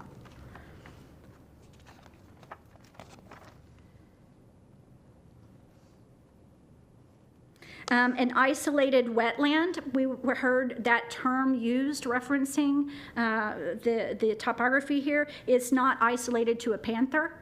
It might be isolated hydrologically, which may be on the surface, but it's not isolated to a panther. Okay, well, you're asking questions now, right? Yes. Your questions. I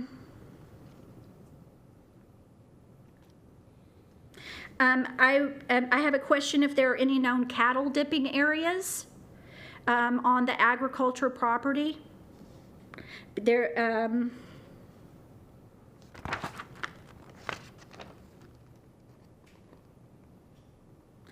Can altered land serve as groundwater recharge?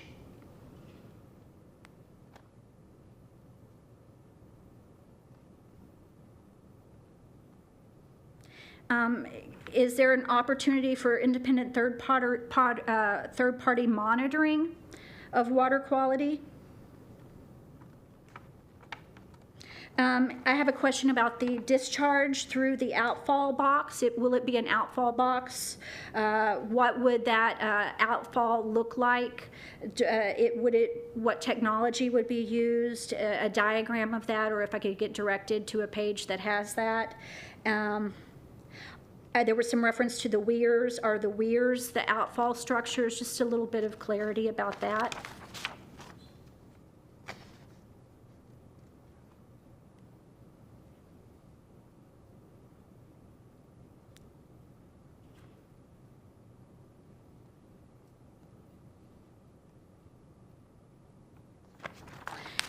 I wondered if I could get an example from the applicant about what 350,000 square feet of shopping looked like, just in real terms. Would it be like the size of the Publix complex down the street at Gateway, just for, you know, the people to have something to relate to what that footprint looked like?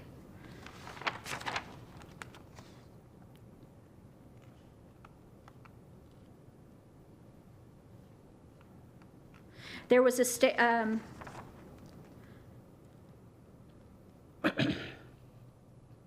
I did hear them talk about the eliminating water and sewer to protect the water resources in the DRGR, but there is no water or sewer on this density reduction groundwater resource subject property as is, so I didn't really understand what they were planning on eliminating if it's not there. So maybe Potential for well and. Oh, okay. I didn't understand that. I just wanted to know specifically. I thought, is there something I'm missing here? Are cattle considered, you know, I just wanted some clarity on that particular statement. That was my understanding. Okay. And then everything else I have is about the airport issues, which are still have not been communicated, and are incomplete information, so I'll just have to reserve on those. Okay. But I thank you very much for your attention, and I just felt it was important. I apologize for including all of this information, but I felt like it was important to be brought forth in the context of this being the DRGR and an opportunity potentially for some different solutions to protect this particular piece of property because of its conservation value as 3,000 acres connected to airport lands and an intact habitat for the existing panther, an intact piece of property to recharge our aquifer, and I just don't want to see that lost. Thank you. Thank you. Okay, it is 25 minutes to 5, and I want to resolve when we're going to reconvene. So I'm going to stop public input and resume it. Well, Steve Hartzell for the record. In light of Ms. Ellis's extensive testimony, I believe there are a couple of members of the public who are still here, and not a lot. Looks like this side of the table and folks in the back may not be members of the public, but I'd hate to not let the few people who are here speak if they have or at least give them an opportunity, rather than saying you had to sit through this whole thing and now come back. Okay, I have Again, to make sure my staff can stay beyond 5. Okay, Hang on a second. just wanted to at least give them that opportunity.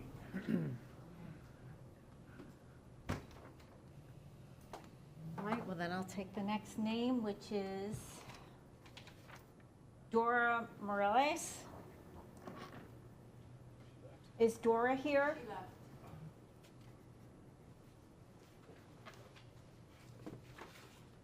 James Horn.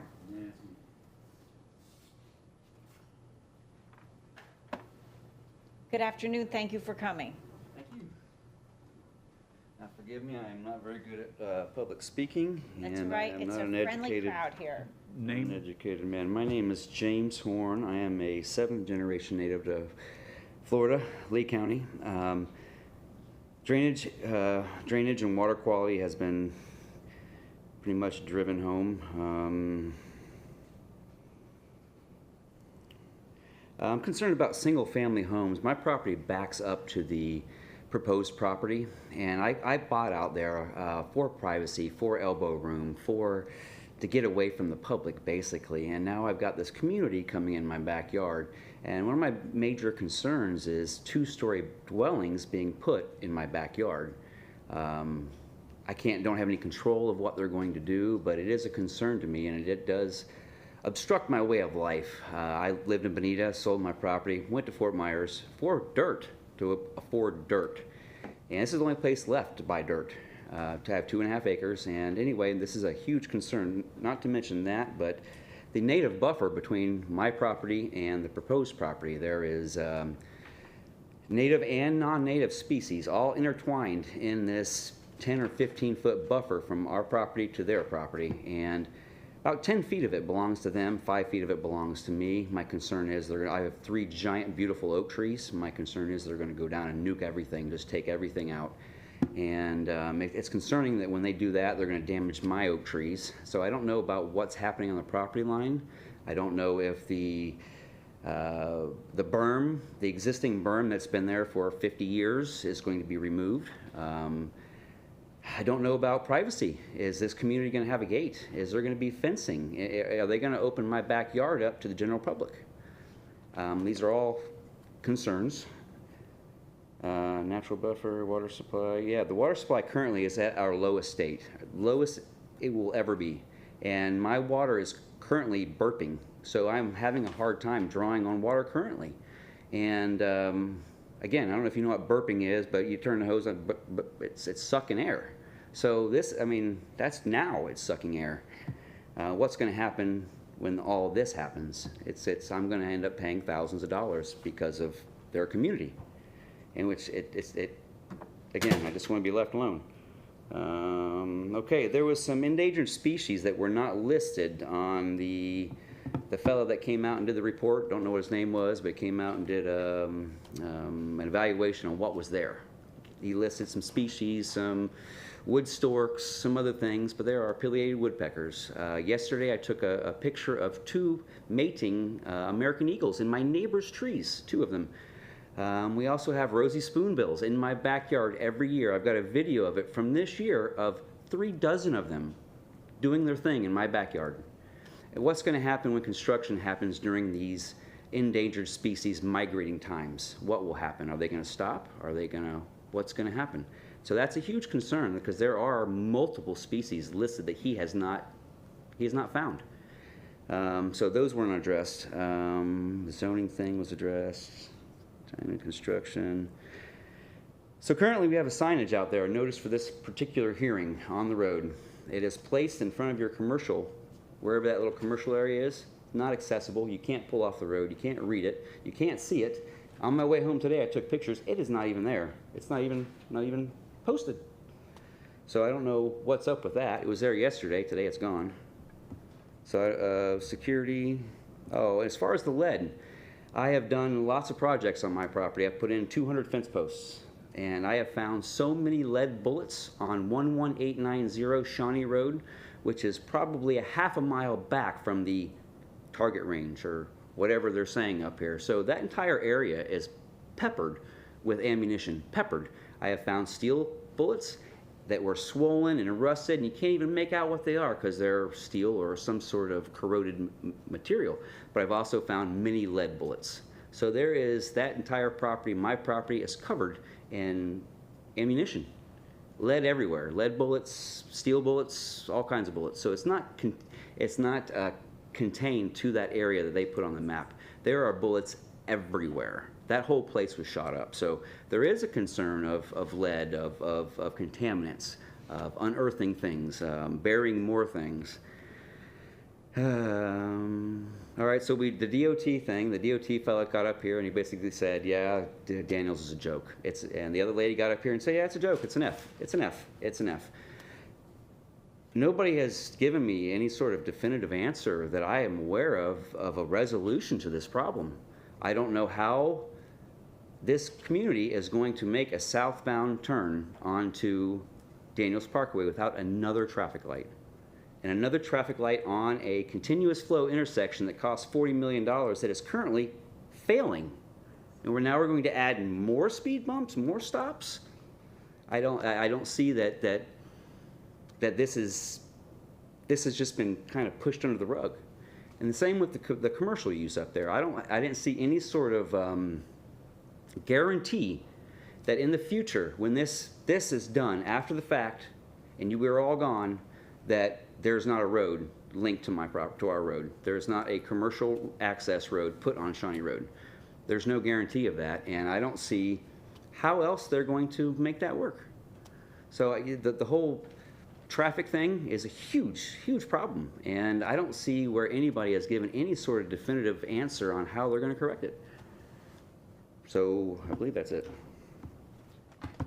Just one quick question for Mr. Horn. Did you say that your address was 11890. 11890 Shawnee Road, that's right. Thank you. Thank you.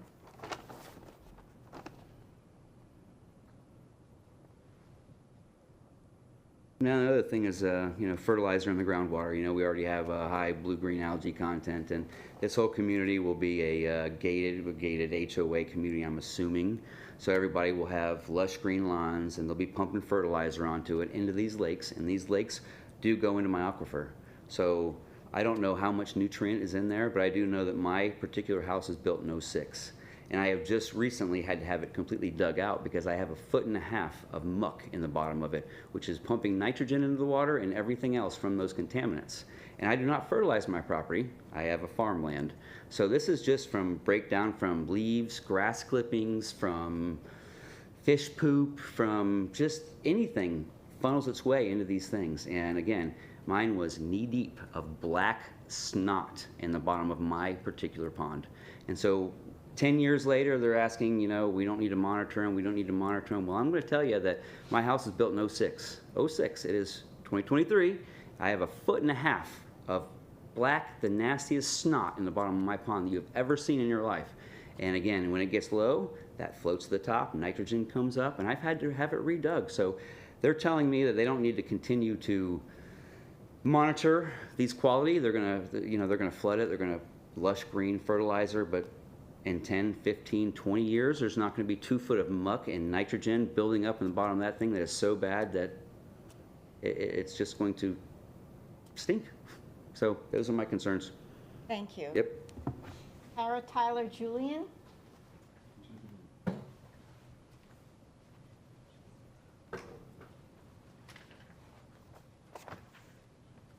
Hello, and thank you for letting me speak, and thank you all for being here. Thank you for all the great research you guys clearly put into this. It was a very well put together presentation, a lot of great information. I learned a lot more than I had gotten from reading the information myself, so I want to thank you for that. I do have some unresolved questions from the presentation. The first one was the 55% versus 60% of the open area, because we went back and forth on that, and it seemed like we had come to the conclusion that it would be 60% total of the area, but all the slides showed it as 60% of the 55%, which would be more like 33% of the entire area. So just want to be clear on whether it's 60% of the 55% or 60% total. It's 60% open space. Of the open. I'm sorry, 60% of the total area will be open space.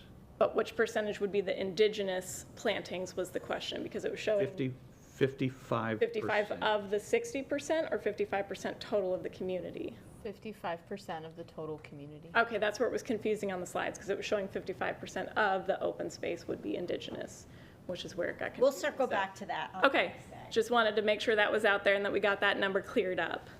I did also want to echo concerns about the sandstone aquifer wells, because I'm a resident of Lehigh Acres. I'm on a sandstone aquifer. I've also experienced the bubbles recently in the well of tricks getting the water out of there, and it's very concerning. We get this time of year, all of us are biting our nails, just worried that we're about to have to dig a new well, because if you watch the monitoring wells of the sandstone aquifer this year, they have gotten down very close to those historical low levels, and only because we were blessed with recent rain events do we all now still have our wells going, and that's always nerve-wracking. So just want for anyone considering this development to be mindful of that sandstone aquifer and just how low it can actually get.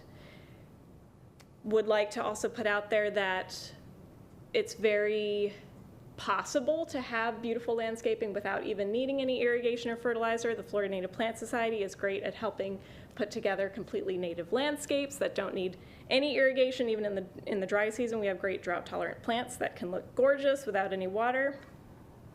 I wanted to go to the point about adhering to Lee County's fertilizer ordinance, which is fantastic. Love to hear that. One problem with that is the recent action of our legislature, which decided to eliminate our ability to have fertilizer ordinances anymore. So I don't know if you guys would still follow that, but that's a question to have there. Would you still follow the now non-existing ordinance, just to be nice? And there was a question about the lake quality monitoring. It was said that there would be one single baseline sample used, and I feel like as a scientist myself, that a single baseline sample is a little bit biased, and you should probably have more samples as your baseline for future reference. Back to those lakes that are supposed to be helping to treat the water, which is fantastic. Without littorals, that becomes difficult because those littoral plants are some of the best ones at pulling those nutrients and pollution out of the water. So if there's no littorals, I'm wondering how those lakes are going to be treating the water. Are you going to have submerged aquatic vegetation, and which species? Or are you going to have some of the floating aquatic vegetation, and again, which species? Okay, so the question would be, which kind of filtration would you have in those lakes to reduce the pollution? Would there be submerged aquatic plants? Which species? Hopefully natives. And my last point of contention that I want to stress that other people have is the traffic issue, because it is, there isn't a word to describe what a disaster that area is right now. It's nothing nice or professional, no nice professional words I could use here right now to describe what happens on 82 in Daniels during rush hour. I have to drive that way every day, and I sit there in my car and think, I love my job, but I want to quit, not because I hate my job, because I hate the traffic. And I know I'm not the only one. Tempers flare. That's the only place I've ever seen anyone honk at a school bus, because that's how upset they get. It's the continuous flow intersection is not a continuous flow right now, as it is. They put all that money into that gorgeous intersection, and then with the Gateway expansion and more development in Lehigh, that area just stops in the morning. So adding 1,600 houses to that area, not that they're at fault for the traffic problems, absolutely not. It already exists, but adding 1,600 more houses, which could be over 2,000 cars at rush hour, is just adding fuel to the fire. And I don't think our roads can take it. I don't think our law enforcement can take it. I don't think our emergency services can take that traffic. And so I really think that needs to be just considered. And that's not the fault of the development. That's a Lee County infrastructure planning fault. Not blaming you guys for that at all, just a warning that that could become worse. Anyway, that's all I have to say. Thank you. Thank you very much. Thank you. I don't understand the first name, but the last name is DeMeo.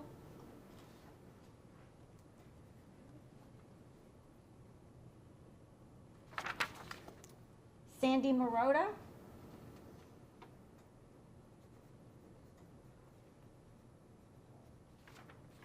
Arlene Androzini.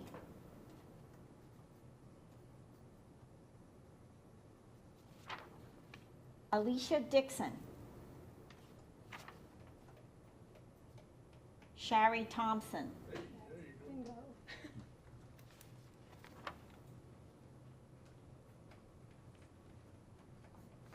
Madam Hearing Examiner, thank you for the opportunity to speak.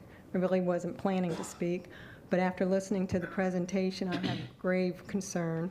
I guess I should start out as I'm a long-term property owner and resident of Shawnee Road. It is my expert opinion that this proposed rezoning will have a significant negative impact to the Lee County residents east and southeast of Daniels, most specifically to Shawnee Road residents. And these are my following concerns. Wildlife preservation. I have personally witnessed this wildlife that I'm fixing to go down the list real quick on my 2.5 acres, just 2.5 acres. And I grieve the idea we will lose them with this rezoning.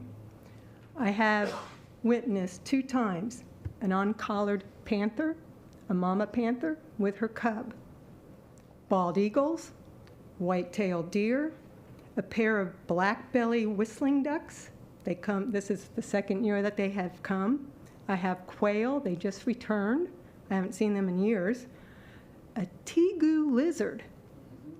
I don't know if it was scary, but it was there. Rosette spoonbill, fox squirrels, both black and red, I guess, brown. Turkeys, of course, tons of them. Bobcats, sandhill cranes on my property. Great herons, snowy egrets, red-shouldered hawks, hummingbirds, pileated woodpeckers, and of course hogs. And the most precious to us is I have 2 new grand gifts, my grandbabies, 5-year-old and 2.5-year-old, and they love every evening to watch the cow parade go by, because I am on the same side of the road that Mr. Horn is on Shawnee. My backyard butts up to the property that this group is looking to rezone to build their development. And so I too share the same concern as a lot of the Shawnee residents that what is this going to do to the wildlife? And just having all the other things that were mentioned here. So the second thing that I have concern is the infrastructure, most specifically to traffic control for an already overwhelming traffic backup flow during rush hour and even when it's not rush hour. I think the infrastructure, our road infrastructure, is 10, 15 years behind schedule. I always say a prayer when I turn left off of Shawnee onto 82, God please protect me, because it's dangerous. I really don't know where everybody is going east. You know, I just don't get that, but anyways. The continuous flow intersection at Daniels and 82 is not continuous. It has major bottleneck going west. So everybody in Lehigh, I've seen at rush hour traffic in the morning that line that's turning left onto Daniels off of 82 is backed up almost a complete mile to Sunshine Boulevard. On slide 64, there was a proposed plan on how to use part of Shawnee Road for residents. And if you do put that in, how am I going to turn out onto 82 now? How do I do that? I don't know how I can do that. Right now, that continuous circle flow allows me the opportunity to get into a turning lane so that I can get out. But once you put that other access in, I don't know how I'm going to get off of 82 safely. Additionally, I'm concerned that this access will create a potential bottleneck. So when you're going down Daniels and now you're going to turn on 82, you're talking about having an access to go straight through. Well, have you ever driven that during rush hour? At any time? I challenge you to do that. If you've ever seen the way the people drive onto that off-ramp, that right lane, they swing in there really quick. So now you're going to have to put a stop there. I don't know how you're going to do that, but it's not going to be safe. My third concern is our water resource, for we do live on our wells. We live on our wells. During fire season, which we're just now coming off, some Shawnee residents' wells have gone dry. That's a scary thing, to have your well go dry. And how many times do you see on the news that Shawnee has a fire? How many times? So that's very scary, and I can't imagine how these multiple new wells will impact Shawnee Road. I have great concerns with that. Also, opening the berms and changing the water flow concerns me. Again, as Shawnee Road residents are in the middle of this new proposed development, and the sheet flow runoff from the misplaced culvert placed by Lee County on Rod and Gun Club Road. And Lee County has neglected to repair it after promising to do that, and they didn't. So now, the last couple of years, we get their sheet flow, Rod and Gun Club, we get it, and it's flooding our road, destroying our road, and we can't get out to go to work or anything like that. So it's really scary to me. And I can attest to Mr. Horn's account of contaminants. I used to walk Shawnee Road daily, and I have a jar about this high, and it's filled with 50 caliber copper encased lead shells. So, and I live a mile down Shawnee Road. James lives up closer to 82. So that's how far those bullets have gone, and that's how far you can find them. So thank you very much for your time and allowing us to speak. Alan Simon? No?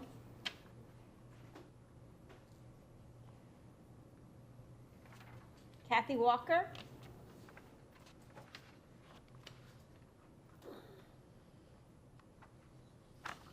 I'm new to public speaking, so forgive me. My name is Kathy Walker. I was born and raised here in Lee County, so I've seen a lot of changes. It went from a nice place to live to an overcrowded place to live, changing the quality of our lives. And nobody seems to care or consider the wildlife impacted by all this growth. We need more conservation and less development on Daniels and 82. Let's not forget we need rainwater to actually soak into the ground and not diverted to ponds or canals, because it sure isn't going to absorb into concrete. Every person that does not think about the consequences of these actions towards our environment are selfish, ignorant, and greedy. It's obvious to many residents that the Florida government works in favor of developers. This needs to change before it's too late. We are not going to make any more land, so when it's gone forever. And the owners of these tracts of land are just as guilty as our foolish government. When all you see in life are dollar signs or power, then you have become nothing but a negligent, self-absorbed human being. We all have to care for our planet, our state, and our environment, not just some of us. Our lives are at stake with every piece of farmland sold off to development. Every ecosystem destroyed from the ground up will eventually come back to haunt us. But I guess as long as you don't have to deal with it in your lifetime, it doesn't matter. All that matters is the money. This is where I can honestly say that money is truly the root of all evil. You can do and say what you want about minimizing the destruction to our environment and wildlife, but the fact remains that any piece of large property that gets developed ruins the beauty of our natural land, kills off wildlife, causes more traffic congestion, and it's just plain ugly. I would much rather look at a pasture land than concrete. You can glorify this development all you want, but it is nothing but more decimation of wild Florida. Thank you. Thank you. Shelton Reynolds.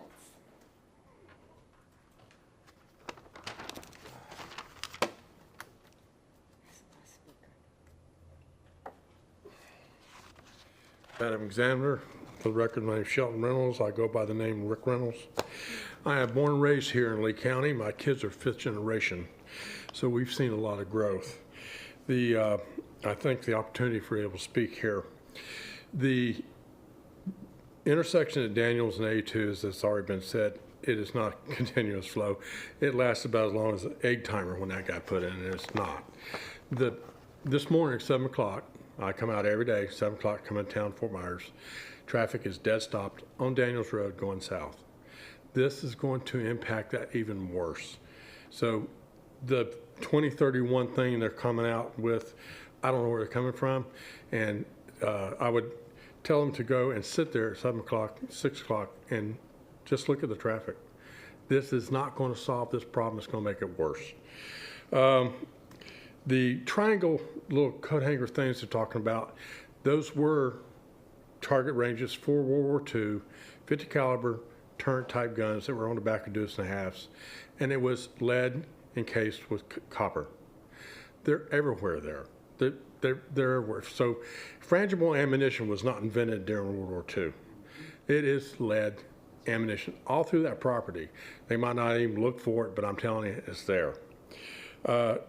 My concern is the lack of concern that the presenters have addressed to the residents of Shawnee Road. They're more concerned with the airport authority, who is a consumer of tax dollars, and not the people down Shawnee Road who pay the tax dollars. And so there's no buffers between us, which are Ag 2. I have an old horse and a mean-ass donkey. And when we got property, we bought out there to be in the rural area. And so when you look at all the maps and stuff like this that you've presented, they have not addressed any kind of buffer between us and now what's going to be urban or suburban. It's changing. It's changing how we lived and how we bought property out there to begin with. And so they haven't addressed it. It's like the water issue that everybody has talked about. They address what they're going to do for irrigation, and they're going to put wells down, but they have not even considered what we, the residents on these roads, how it's going to impact us. They didn't even, in no way, shape, or form did they address that in their presentation, the impact of this on us who have been here for years. It's not even considered. Not even in the proposal in any way, shape, or form of how the impact of this is going to be to us. And I can't believe in the county's planning that there's no required buffers to address from Ag 2 to this. It's not even on the list. And I would ask the planner over here that he may want to look at that and see how you're going to keep, I got fence. So what happens if my horse gets out on that property? Because it is going to butt right up to my fence. The property line's right there. Or somebody that has a cow or kids. That's not, it's not even addressed. It's not talked about at all. And that is a deep concern of mine. And I appreciate you letting me speak. Thank you. Thank you for coming. Is there anyone else that didn't fill out a public participation form that would like to speak? Okay, I will close public input. We're back to staff and the applicant. We need to turn our focus to when we're going to reconvene. Unfortunately, we're looking at July. Well, the month of July is completely available except for Mondays. If I collate everybody's availability, it looks like Wednesday, July 5th, and Thursday, July 6th are the earliest. Okay, well, I'm going to be on vacation that week. So. Oh, okay. I probably misspoke when I said that about July. Then we have other team members taking vacation, and the next time would be the 24th through the 28th, which is that whole week. Okay, do you want to try to reserve 2 days, just in case? 2 days? I mean, like 2 consecutive days? Or do you think we'll finish in one? I think one would be yeah. plenty if the public record is, or public is Okay. closed. So do you want to say the 25th? That's a Tuesday? 25th? Speak now or hold your peace. Fine, team. Madam Examiner, will the public who assumed there was going to be a second day, will they be able to speak? No, this was public input right here. I think that they had assumed that there was going to be a second date based on the conversation between the examiner, the staff, and applicants. They had made that assumption that there would be another opportunity. No, we finished all public today. I went through the entire list of everyone who signed up to speak, and we closed public input. I think that I'm just saying, you know. Okay, thank you. We're working on the next date right now. July 25th, looks That's like fine that for me. works. We'll convene at 9 a.m. You good? You got a look on your face like maybe not. I'm not on vacation. You don't need me here. We'll have it done. Are you on vacation? We could choose another day that week, unless you're gone the whole week. I'm not that. Okay. Okay, Tina, Yeah. the week before was no good? July the 17th. Week of the 17th? Shane's on vacation. And Mondays, we have code enforcement hearings. That's why we say no to Mondays. I mean, I could do the 19th, 20th, or 21st, but Shane's out. I'm waiting for the boss to respond to me. My wife. We'll just put off the record discussion for this. Then we can, when they figure it out, we can put on the record. The 19th through the 1st? So it's the 18th that we're looking at, possibly. Wait, what'd you say? Ted said he's out the 19th through the 1st. Jesus. I have a hearing the 18th in a different location. I'm sorry. Are we still in July? Um, The week of the 10th was a no-go? Yeah, I have 3 hearings that week. The week of the 17th is no-go? Yeah, Ted's gone the 19th. I'm in a different location the 18th. Okay, and the 20th was no good? yeah, Ted's yeah, gone Ted's- for Dean is 10 waiting to days. hear from high command, or is there somebody else that can't that Well, day? That doesn't work, unfortunately. What about the 11th? My hearing on the 10th is in Tampa. Wait, what's the 12th? Yeah, what about the 11th? I can travel the 12th. The 11th work for applicants team? Derek? Yes. This is July 11th? Yes. July 11th? Are you good that day?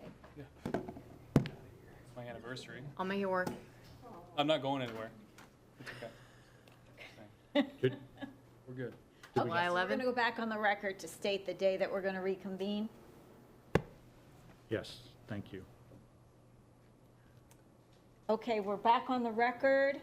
This hearing will reconvene on July 11th at 9 a.m. July 11th at 9 a.m. We'll be back to the parties to address questions and concerns raised by members of the public, to discuss any resolved issues of the items that remain unresolved as of today, and closings. Okay, thank you. Thank you. Thank you. And thank your staff.